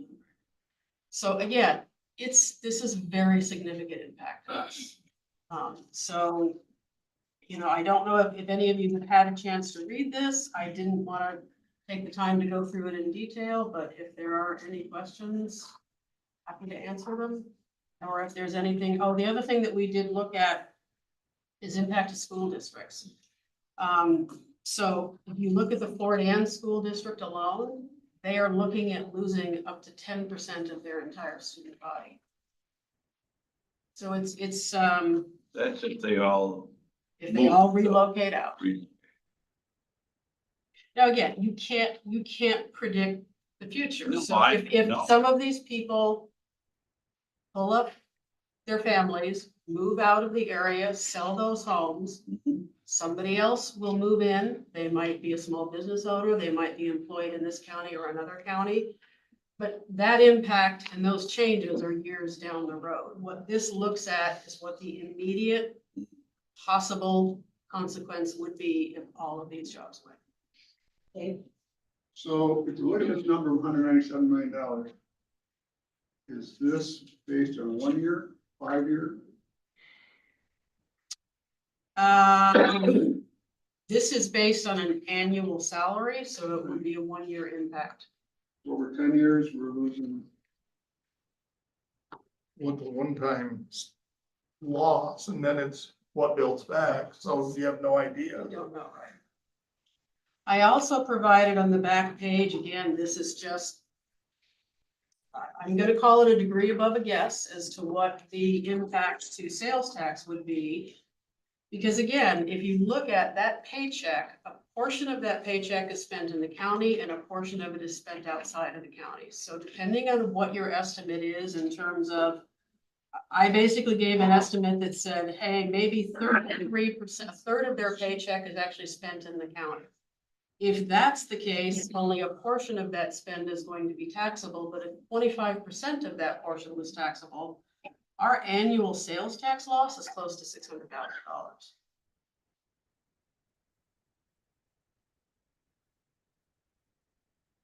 No, it's not small. I have a statement to my question. First of all, that 700 and some odd jobs number, I believe that number is referring to both Great Meadow, and there are a number of staff that are gonna be displaced from Washington Correctional Facility because of seniority and their job status, you know, temporary trainee or whatever. So I think you went with the right number there with 650 because it offsets. My question is, has any of this been sent to the commissioner or the governor? I finished it yesterday. It will go out. I had 1 week to do it. Thank you very much. So I'd also like to point out again in the NICEAG press release, I mean, they indicated that the contribution was 55.6 million, but again, without understanding how that calculation was made, you don't, you know, again, there's 100 different ways to look at this. It's hard to say the difference between what I've shown here and how NICEAG did their calculations. I'd just like to comment that Town of Fort Ann, we sent a letter out to the comptroller's office asking him about the amount of money that was being spent up there and the economic impact it would have. And he very clearly stated that whoever wrote the letter for him, that they had nothing to do with it, that they hadn't followed up on anything. There was nothing there at this point in time, basically is what they said. And then the second thing we did was we looked to take a lawsuit to stop it. And I went to our town attorney, who we coordinated through another attorney out of all that specializes in these things. It came back and said because of the way the law was written, they looked at numerous case studies and they couldn't find anything that we had anything to, you know, continue on with. That it would just be a fifth suit that we just be spending dollars on that would not have a favorable outcome. So I think the only thing we got left is for the governor to even say, hey, this is ludicrous. Let's take a look at this. Thank you, Laura. This is great. So I do actually have an ask of the committee. In order to do this, we don't own the software here that's necessary to do these calculations, and Camoin was kind enough to step up to the plate and basically work last weekend to start running this data. which incurred a cost of $3,000. So in discussions with the budget officer, it is not in my planning budget to come up with the funding to do that. The budget officer has suggested perhaps tobacco settlement money, but the only other place that I have to potentially take it from would be art and tourism. But as the treasurer has mentioned, they're very unrelated subjects and that may not be the best place to take the money from. But again, we did incur a cost to run the data of $3,000. I will also tell you, and I mentioned it in here, we were given access to another database called Jobs EQ. That was run with a different number, was actually run with the 549 employees. And the sales impact that it came up with was actually higher with 100 fewer employees than what the Lightcast run said. However, the job impact was lower. So they all have their own way of calculating it, but no matter which one you look at, they're both terrible numbers to be confronted with. So I would like permission from the committee to pay for this somehow. Yeah, so our last tobacco asset, whatever it's called, we had $25,000. It's gonna be available every year, it looks like going forward. I was expecting it was gonna come at budget time. We received the check that afternoon, so we haven't even recognized the income. So we'd have to recognize the 25,000 in and then recognize 3,000 out. So we can do that for finance. We can do that in finance. And I don't know for $3,000 whether we don't just go to contingency. Well, I was just trying to make sure that we had a place where it came from. I mean, we're almost to September and we're sitting on 300,000 in contingency, so I don't have a problem if you do tap to contingency either. Your call, I mean, it's your budget. I was just trying to find a way where I knew we had money. Contingency would get swallowed at budget time. Everything's gonna get swallowed at this budget time. So Lance, Jerry, you make a motion to move it. Okay, we have a second. Cassie and Kate. What Okay, is the any other actual discussion? resolution It'll be a budget amendment to the planning budget. to pay for this study? Yes. Pay $3,000. 2 or 3? Three. 3. One more question. You, it sounded like the 2,000 was for Lightcast, and but you used another Jobs EQ. We did not incur a cost for that, no. Right. So We're just trying to qualify numbers at that point. We're in discussion, right? And I might have missed this. What are we doing with this data now that we have it? So when we went to Albany last week, Right, we were asked by the governor's office to put together an economic impact. so this is going to the governor. Yes, That's the purpose. yes. And will it go also to all of our elected representatives that represent Washington County? Assemblymen and Yes. senators, And I okay. want to thank Laura again because we really got back from Albany. I emailed her right away and she's like, do you need it like the end of this week? And this was like Wednesday, I think. So she, I mean, really worked hard to get this together. I'm for us in a impressed timely at how manner. much you Yeah, got done in a short came out period really of time. nice. So, thank Yeah, you. and I want to thank Des Moines. Yeah, I mean, they normally booked out and working on multiple projects and they were Were you on call? On call? I'm always on call. Where is it from, or? Des Moines. They're based in Saratoga. They're a very well-known economic development consultancy. They did some work for us a few years ago to measure impact of second homes and other things that essentially is what helped us to prove that we have a tourism economy. Well, I certainly appreciate their effort on this. yeah. Any other questions for Laura? Okay, the motions made and seconded, all in favor? Aye. That's all of them? Yep.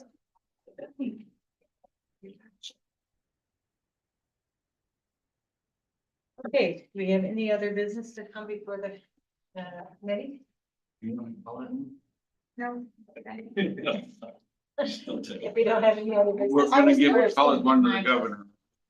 Okay. But we'll, have this adjourned. Thank you. I know not needed.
All set.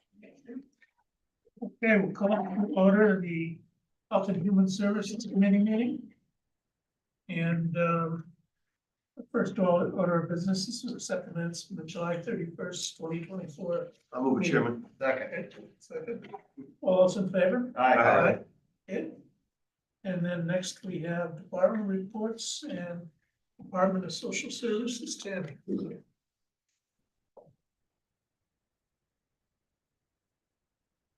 Good morning. Check my watch, we're still on morning. I have a few items. I'm sorry that I was not able to be specific at the time that I submitted. I really wasn't sure what I'd have, but I knew I'd have something. So I want to speak about the foster care ARPA funds. That's something that we've talked about in the past. You know that the county set aside funds for the purpose of recruiting foster homes. And this is like the end rush of looking at what we have left and how we're going to be able to spend that out and spend it appropriately. My goal is to try to do that in a way that will help us further the goals of recruiting foster homes in the competitive market that we're in. Prior to us having recruited under this, this sort of arrangement that we have right now, we did not recruit for 10 years. Prior to that, we did, and it was on a shoestring. There really was no budget attached to it. It was one staff person, and it was whatever else we could pull together, but there really wasn't any funding for the other things that are currently provided by other agencies that are recruiting foster parents, which is why I had said when we were going to start doing this again, it's a very competitive market. We need to be able to step up to that. So I want to be able to take advantage of the funds that we have left in any way that I can to be able to carry that forward, at least through the next budget year. But there are also spending requirements because of it being ARPA funds, which certainly Al can speak to better than I can.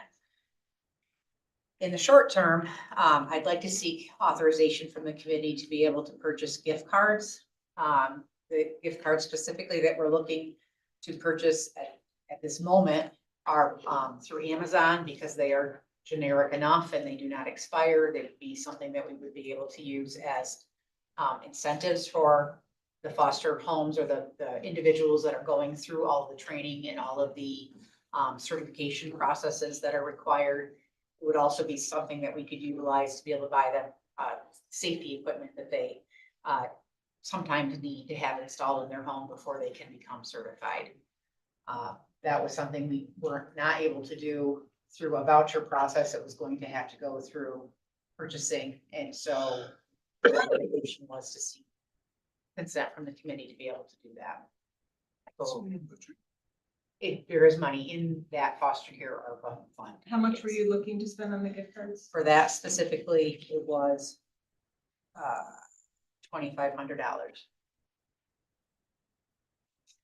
How much per card did that vary at? We were looking at doing $25 cards. $25 cards.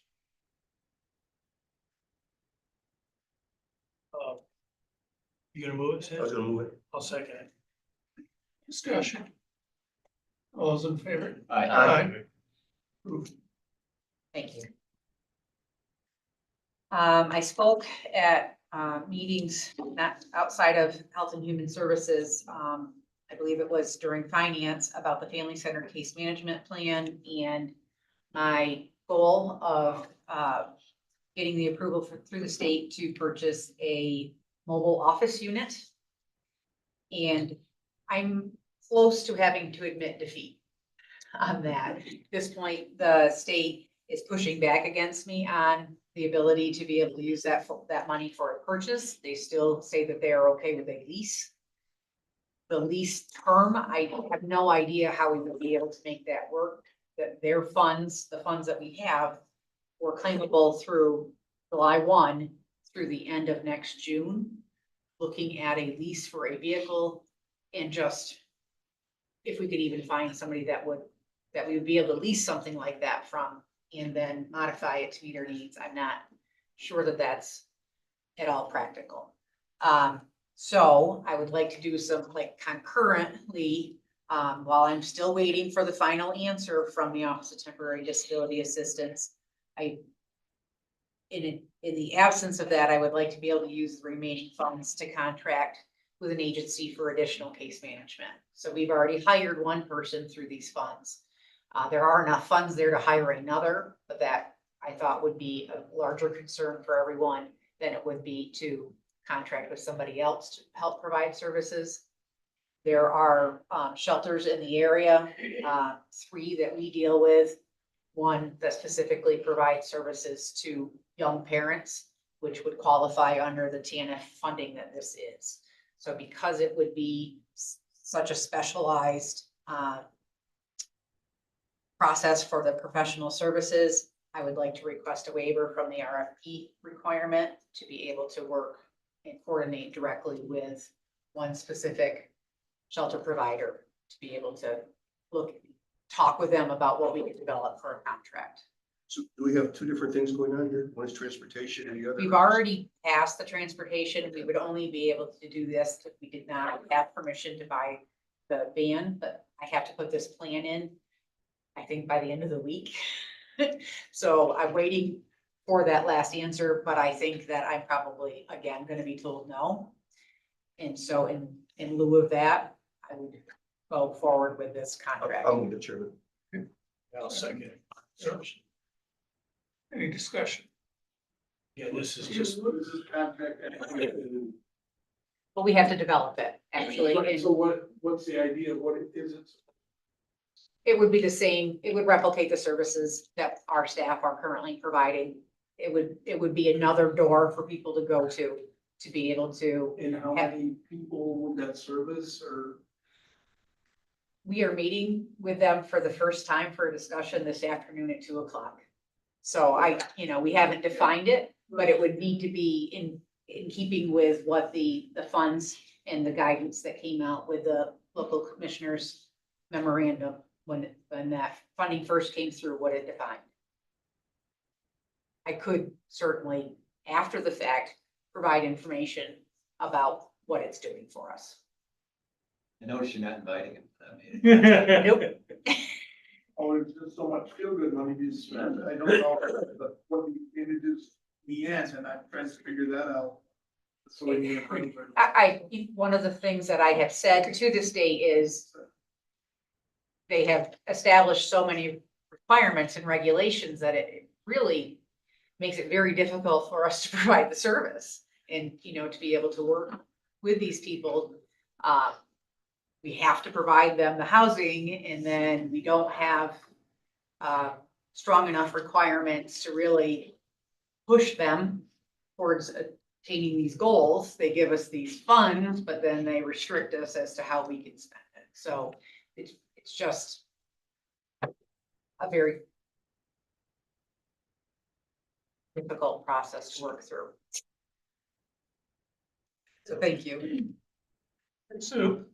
So Tammy, does additional case manager would be responsible to go into local shelters like, say, Warren County, Washington County? No, specifically, there is a shelter that works with young parents, parenting individuals, and they also provide outside services. At this point, they've received other grant money. I'm looking for them to expand their services, and I imagine that our people would go to them, but I don't have the answer to that yet. But it would need to be specific to the people that we are providing temporary housing assistance to. And they have to meet the criteria set forth in this funding stream. So they could potentially help them get through the paperwork. Yes. Yep. Yes. Yep. Part of it. Yes. That would be one of the things. Any other discussion? Can I clarify what you said a minute ago? So the way I took it was they're giving you money to get people off the street and, fed and housed. But there's nothing out there to get them on their feet and work towards self-sufficiency. pretty much. These funds are to do case management activities with people. I made the argument that we need space to be able to engage those people in, and we are very hamstrung at this time by going into motel rooms. So that was part of the discussion before and why I had talked about doing the mobile unit. I need to look at some other way to be able to spend the funds, or we would leave them on the table. And I imagine that the goal of the state is to be able to recoup that money. Part of my goal is to reduce the number of people that we're paying for homeless housing. So this is another thought that I have as a way. I talked with the county administrator yesterday around just all of the difficulties that there is in maneuvering around all of these different factors. Any other discussion? All those in favor? Aye. Opposed? Motion passes. Thank you. I wanted to let you know that we will be holding a public hearing for the Washington County Child and Family Services Plan. This is a 5-year plan that's required on the part of the county. It involves segments, units of service that come through DSS, as well as services that come through the youth. And we'll be working together to provide an overview of the services that we currently offer and seek any public input on other services that they think may be necessary. And we are currently looking at September 23rd in the afternoon here in the basement training rooms.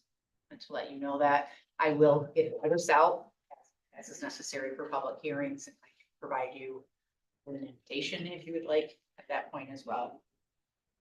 And then last, you may remember that I am on the committee for Medicaid and Human Services through NISAC.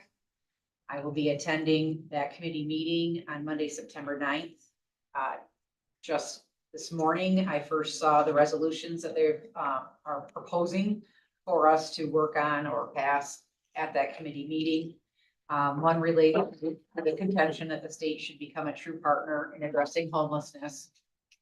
They've got several different factors included in that, to include the amount that the rent allowance currently is, returning to what used to be a 50-50 share for the cost of safety net recipients, which is now that 71-29, and also providing brick and mortar solutions for permanent housing are the asks in the resolution to the state.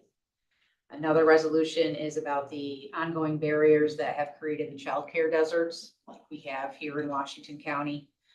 That is also something that we have been working on through the funding with ARPA and working with the Southern Adirondack Child Care Network. But we continue to have the insufficient supply of the affordable quality childcare providers. The last of the resolutions in the packet that I was provided is asking the state to press the federal government to allow for justice-involved adults and youth to be enrolled in Medicaid 90 days prior to their expected release from incarceration. And that would be to link them up with services that they would be able to receive once they're out. FYI. Thank you. You're welcome. Okay, next we have mental health, Rob.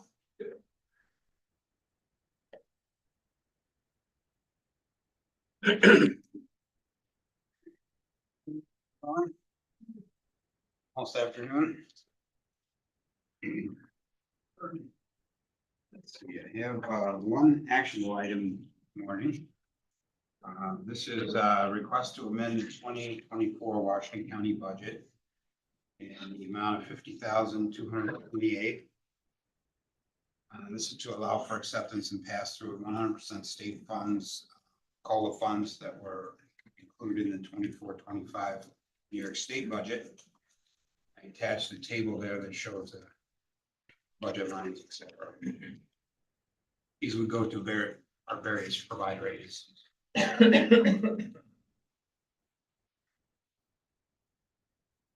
Rob, just in my point before for the record, before we pass it there. So is it 5225 or 5228? I hear you got 25. Doesn't matter, except that Deb has the acronym thing for The resolution data form. Like it says 50,228, and the table says 50,228. Because you just said 225, that's. Okay, so the agenda is incorrect, but the data form is correct. Motion to pass. It's done. Sam, second. Any discussion? All those in favor? Aye. Opposed, motion passes. Okay, another item is informational. I want to provide an update on the CPL 730. These are the competency, contamination, restoration expenses that have been variable and on a trend upward over the last several years. At this point in 2024, in the first 2 quarters of the year, Washington County's expenses are at $272,844. This represents costs for 3 individuals. One of the individuals actually went in December, so their charges were from January through April, included in this number. And then we had one individual who was there for 3 months and 2 days, one individual 2.5 months. And it seems like about 2 to 4 months is an average stay at the state facility for the restoration. But Washington County had budgeted $200,000 for these chargeback expenses, and through June we're at $272,000.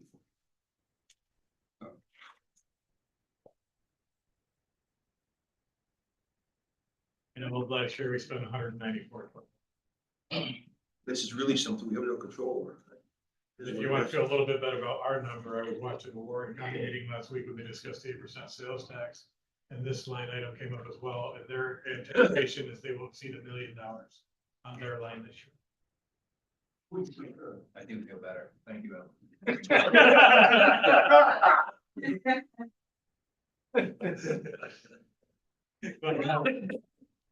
If there was more, I felt like I had control over this.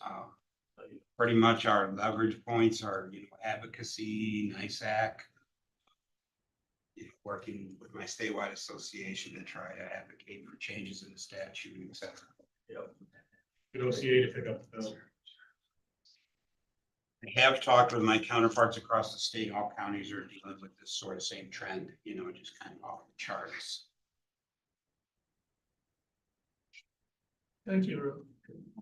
Sure. One question, sorry. Any input from the mental health organization regarding the closure of Great Meadows? Do they interact? No, not really. I have talked to some of the staff out there. We actually have an open position in our office, and some of them are interested to have applied for employment at the office. So we'll be doing some interviews. I talked to the chief of their forensic bureau, and she's just looking at what her options are in terms of transfer within OMH. At the state level, do they have an idea of how they're gonna make up all these beds within the New York State tax system? I have not heard any discussion about that. I could speak to that. They're actually gonna reclassify seriously mentally ill guys as if they weren't. They're gonna put them in a dorm setting, which is a ticking time bomb. They're doing a lot of things that are akin to that, just to make beds. And every step of the way, the state is proving to us that this is just a very poor decision. Because they're making things up as they go. They had no idea that they didn't have these beds when they decided to close. They didn't consider that that is one of only 7 mental health units in the prison system. And they're always busy. The beds are always full, constantly transporting guys to other facilities across the state. And removing that the mental health side and the behavioral health side, it makes absolutely no sense. The behavioral health guys who are, they're just bad. They're gonna reclassify them and put them in population. People are gonna get hurt. This is very serious, and this is all because somebody wanted a promotion. That's why I was wondering if you recommend, let's say, Office of Mental Health, that they've taken a firm stance. And in fact, they're under, and mental health is not looked at as needing the additional care within the New York State taxes. And regarding Scott, what he said, the bus becomes their cell, and they transport around the state continually at great cost, because they have to have drivers, they have to have, guards that travel with them. And yet, it doesn't seem like they're making enough noise about a lack of mental health beds within the New York State taxes. So, I don't know, something that New York State mental health could be involved. Again, it's an issue I can raise with my statewide association, and we can, work on advocacy for that. That would be great, right? Yeah, the whole thing's an NBC plan. Just to add to yours just a little bit, these guys, when they're moving them around the state like that, most of them require extra staff. So it's not just your normal, 2 officers. A lot of times they'll require 3 or 4 officers because of how dangerous they are. So there's a lot of these little things that keep going into this. The state seems to want to ignore, but. Excuse me. Yeah, public health, Tina.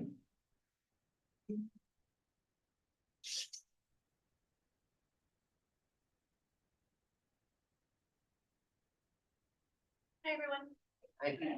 Hello. You're welcome. Good afternoon. Yeah, good afternoon. Okay, first thing I have, we do have a couple internship requests to bring to you. We'd like to have an unpaid intern from SUNY Delhi. She's pursuing her RN BSN degree, and that would run through October 11th. So we're just looking for permission to bring on that intern. So moved. Good. Second. It's up to you to make him a full-time employee. Any discussion? Okay. All those in favor? Aye. Opposed? Motion passes. The next is Russell Sage College, has some students that are also pursuing their BSN. They need to have some clinical hours, so they've requested that they come and shadow some of our immunization clinics and our other nursing activities. So I don't have a list. They're going to provide us with a list of those students, and then we'll work out the hours with them. But just looking for permission to move forward with that agreement with Russell Sage. Move it. And a second. All those in favor? Aye.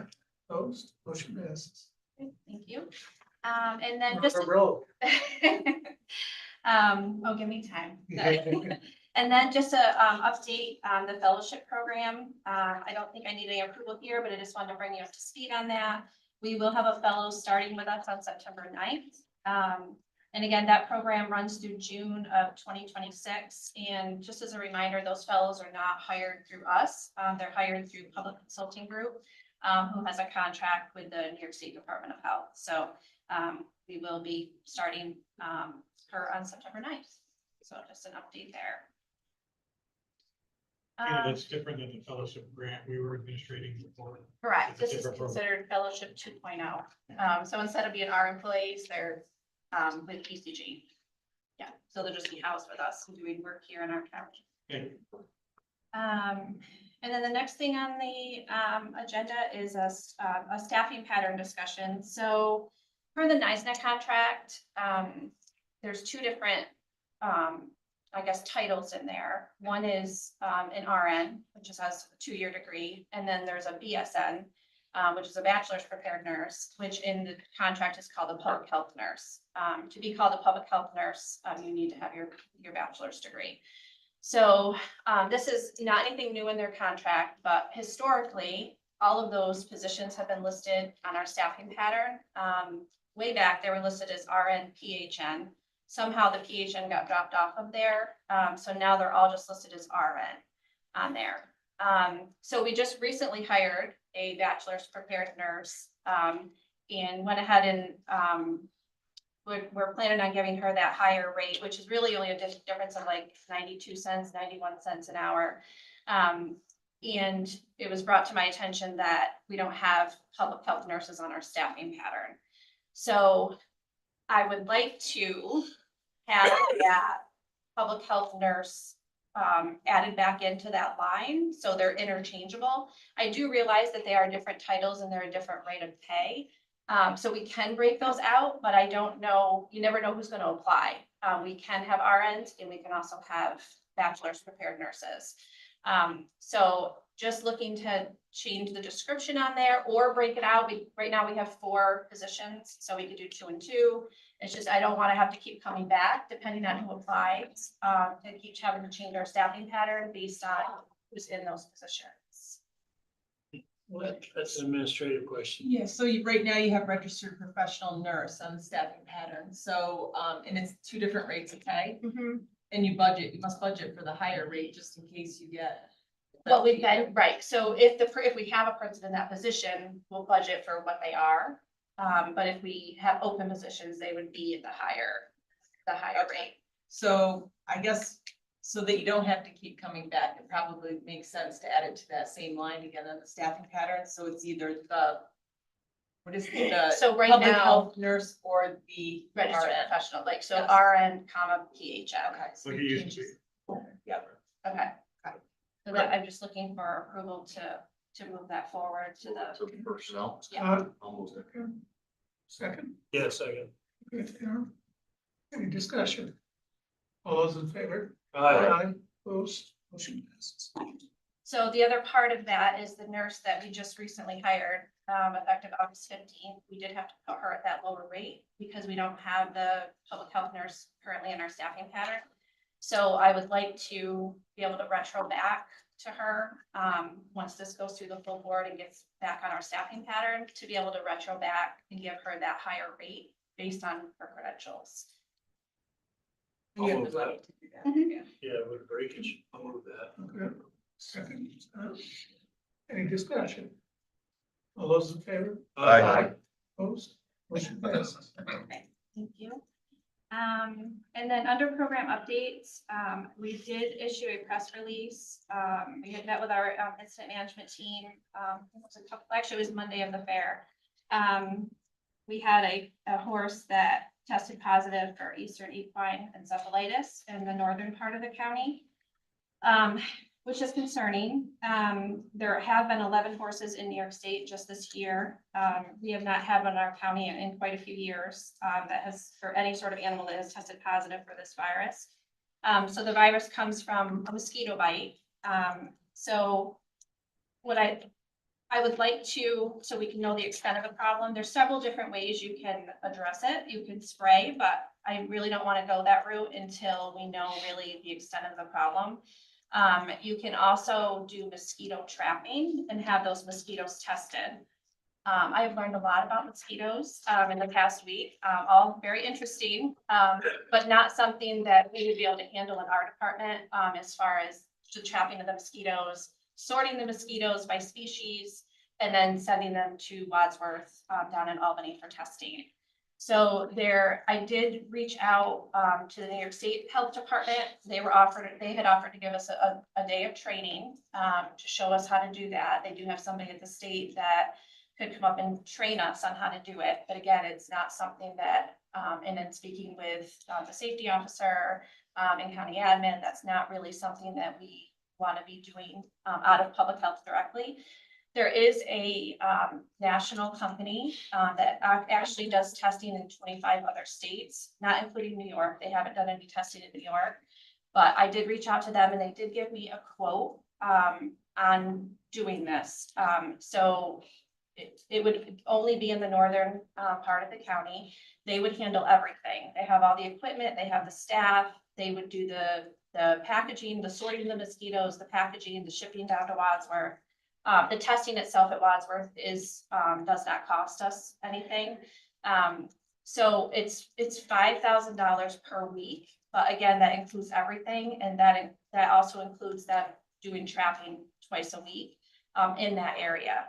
And what they would do, they would use state property, to do that, and we would work through that process in getting those permissions that we would need, to do that. This is being done in other counties, mostly like the central part of the counties, or the central part of New York State, like Onondaga, Oneida, those counties. And then it's also, Clinton County has done it in the past. They don't currently do it, but they have done it in the past. Something for us to consider, looking for your input, guidance on whether we want to move forward with testing of mosquitoes, just to kind of see the extent of the problem. Mosquito season usually ends end of September, beginning of October, when the temperatures change, we get our first frost. So just looking for discussion, I guess, on whether that's something we want to pursue or move forward with. Speak up for vice chair. Scott? I'm hesitant to spend that kind of money on one mosquito bite in one case. Right. And then you talk about testing on state land. I would want to test closer to wherever that horse was bit. Right. And when I talked to the company, and I also talked to the state health department, when you start getting on people's personal property or their own, it opens up a whole nother set of issues, I guess, as far as testing on someone's personal property. When I did talk to the scientist down at the state, that works out of the lab, the reason they're so concerned, is because this type of mosquito doesn't usually carry this virus. It's usually the mosquitoes that bite the birds that are carrying the virus. So the fact that this is a type of mosquito that actually bites mammals, including humans and horses, it means there's spillover into this other species of mosquitoes. So, and because there's been so many cases, Northern Vermont did have a human case of this, as well as I'm sure you've seen the articles from Massachusetts. They've had a couple human cases, as well as New Jersey has had a human case. So again, up for discussion. I did send into the New York State Department of Health a request to declare an imminent threat to public health, which is what mainly it will increase our reimbursement for any expenses that we have relating to this. So right now we would be reimbursed 36%. This would increase our reimbursement to 50%.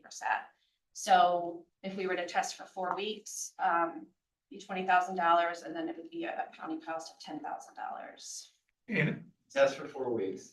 Let's say they find what's the result? What would they do even if they found positive cases? Right, so What would they then, do? so what happens in some of the other counties when they do find the positive species, they will then do some sort of spraying in that area to then eliminate or reduce the amount of mosquitoes in that area. Can't do that without positive tests. I- We have a force. You that has it. could, No. you could, but I'd rather know, I guess, that they're there before we go ahead and do the testing. The testing is much more expensive. Or I'm sorry, the spraying is much more expensive. Pays for that. It would be the county's responsibility to pay for that. So 4 weeks from now, when mosquitoes start dying off, Mhm. what's the point at this point? Seriously, I mean, why would we bother spending money? well, that's a question I have. What is the turnaround? You gotta capture them, you gotta sort them, you gotta test them. So they would What's the send, turnaround? yep, so they would send them down because they consider this an emergency response. They could have somebody here very quickly. Then they trap twice a week and send them to Wadsworth, and then we would have those results within a few days from Wadsworth. So again, up for discussion. I wasn't sure what the feel of this committee would be on doing that. We can, I mean, the other option is we could sit tight and, we haven't received any other positive animal reports since this report that we received, a week and a half ago.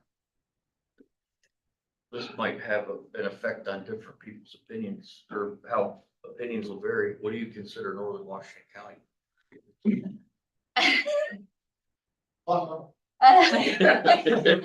I hope so. This was in a particular zip code, so this company, that's where they would focus their efforts, is within that zip code. For now. Yeah, better say it's not. Right. Gone. And so I think the biggest concern here is, when I read, it's 30% to 50% mortality. It's, yeah, it's about, it's a 30% fatality rate. But at this point in time, you could already have been, if I want these mosquitoes, I don't know, with 4 weeks left, will we be smarter to look at this harder when they out in the spring that we would be to look now? Mhm. That would be my. And that's a possibility as well. And again, maybe it's just we kind of wait and see, you know, if we get another animal that has. So because I looked this up when we had this meeting last week, the lifespan of a mosquito is anywhere from 5 days to 5 months. So most likely those will be all new mosquitoes, Mhm. right, by spring. That's what I was saying. Right. So even if you test now and you had positive, that mosquito will possibly be. But if I'm not here next month, we'll know I got bit. Listen, what happens to the mosquito? Did they fly south for the winter or they stick around? I think they just die. I think they do too. The males live a lot. After they move. longer. I don't mean to. What is the, Sue's next. oh, sorry. Sorry, Sue. That's okay. It is the male that lives 5 months, by the way. Oh, that's good. Thank you. I feel good about that. I won't draw all this stuff. Some research, you know, about. Go ahead, Won't be Sue. over winter. If cases found, what's the treatment? There is no treatment. So that's- In a that's human, the issue. There's no treatment there is at no all. treatment. It's just, you know, they'll treat your symptoms. So basically, if it's, you know, cows or horses and, I mean, I would think that like New York State takes the situation there with agricultural, community would be wanting to know more. You can vaccinate, for instance, so. Right, there is a You can vaccine vaccinate for animals. horses, which we did push out that information. We did send, messaging out to all of the area healthcare providers and vets. As well as, you know, put stuff out about, you know, educating yourself on mosquito prevention. Yeah, so that's where my mind's gone is, okay, we talked about what's the biggest bang for our buck at this point in time in the year? If we do expend resources, I'm not advocating that we do, but if we are agreeing that we need to do something, what is it? Is testing, to Dana's point, the so what? Yeah, Social media awareness. Mhm. That'd Yep, be your and we've best been bet. doing that as well, you so. know, do we hand out insect repellent or free handout? So I don't know. Prevention, I know, understanding what you have to deal with, the scope of what you have to deal with is important. Yeah. I think to some degree though, where do we get our most value? At this point, given the time of year we're in. Right. Now, I don't know the answer, but I don't know if testing is. You know, we're not gonna lead the duck on this one, we're shooting behind the duck, I think. And I know it's difficult. I mean, nobody can predict what's gonna happen, you know, in the next 4 weeks. So it is one of those things where you either do too Yeah. much or not enough, you know, Yeah. so. I lost it. Dana. Sorry. My last question. You said, was it usually 30 to 40%? 30%. Are there mitigating factors? Lead to those numbers? It's Like- basically On young health? and elderly. Right, so Very young and it's- elderly. Yeah, you're more at risk if you're less than 15 or older than 50. For the New recent. board for the. What's that? Is that a whole new board for Washington County? What if we were to, how long does it take to implement this? He said within the week. So if we've only got one bite now, what if we were to table this until next month or whatever and see if the, you know, if the numbers pick up, then maybe it's appropriate to do something, but as of right now with one, I think that's kind of a low number too. For a special meeting if they take up. Yeah. Right. Okay. That would be grounds, because you absolutely.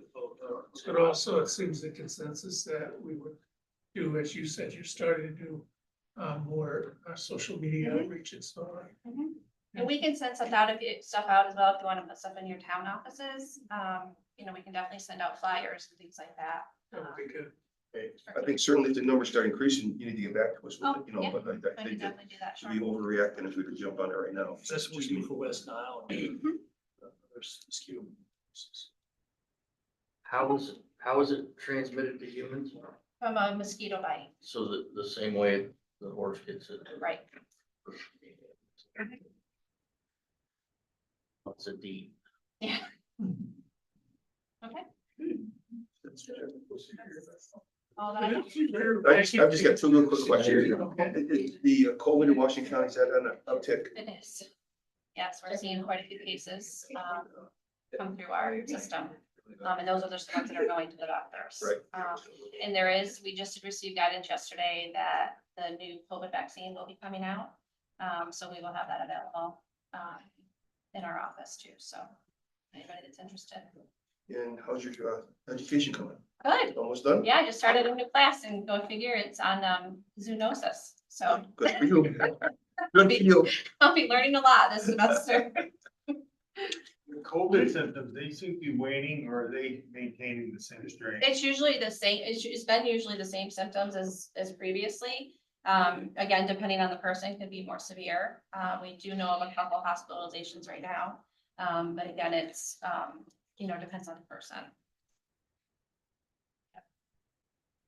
Anything else? Thank you, Tina. Thank you.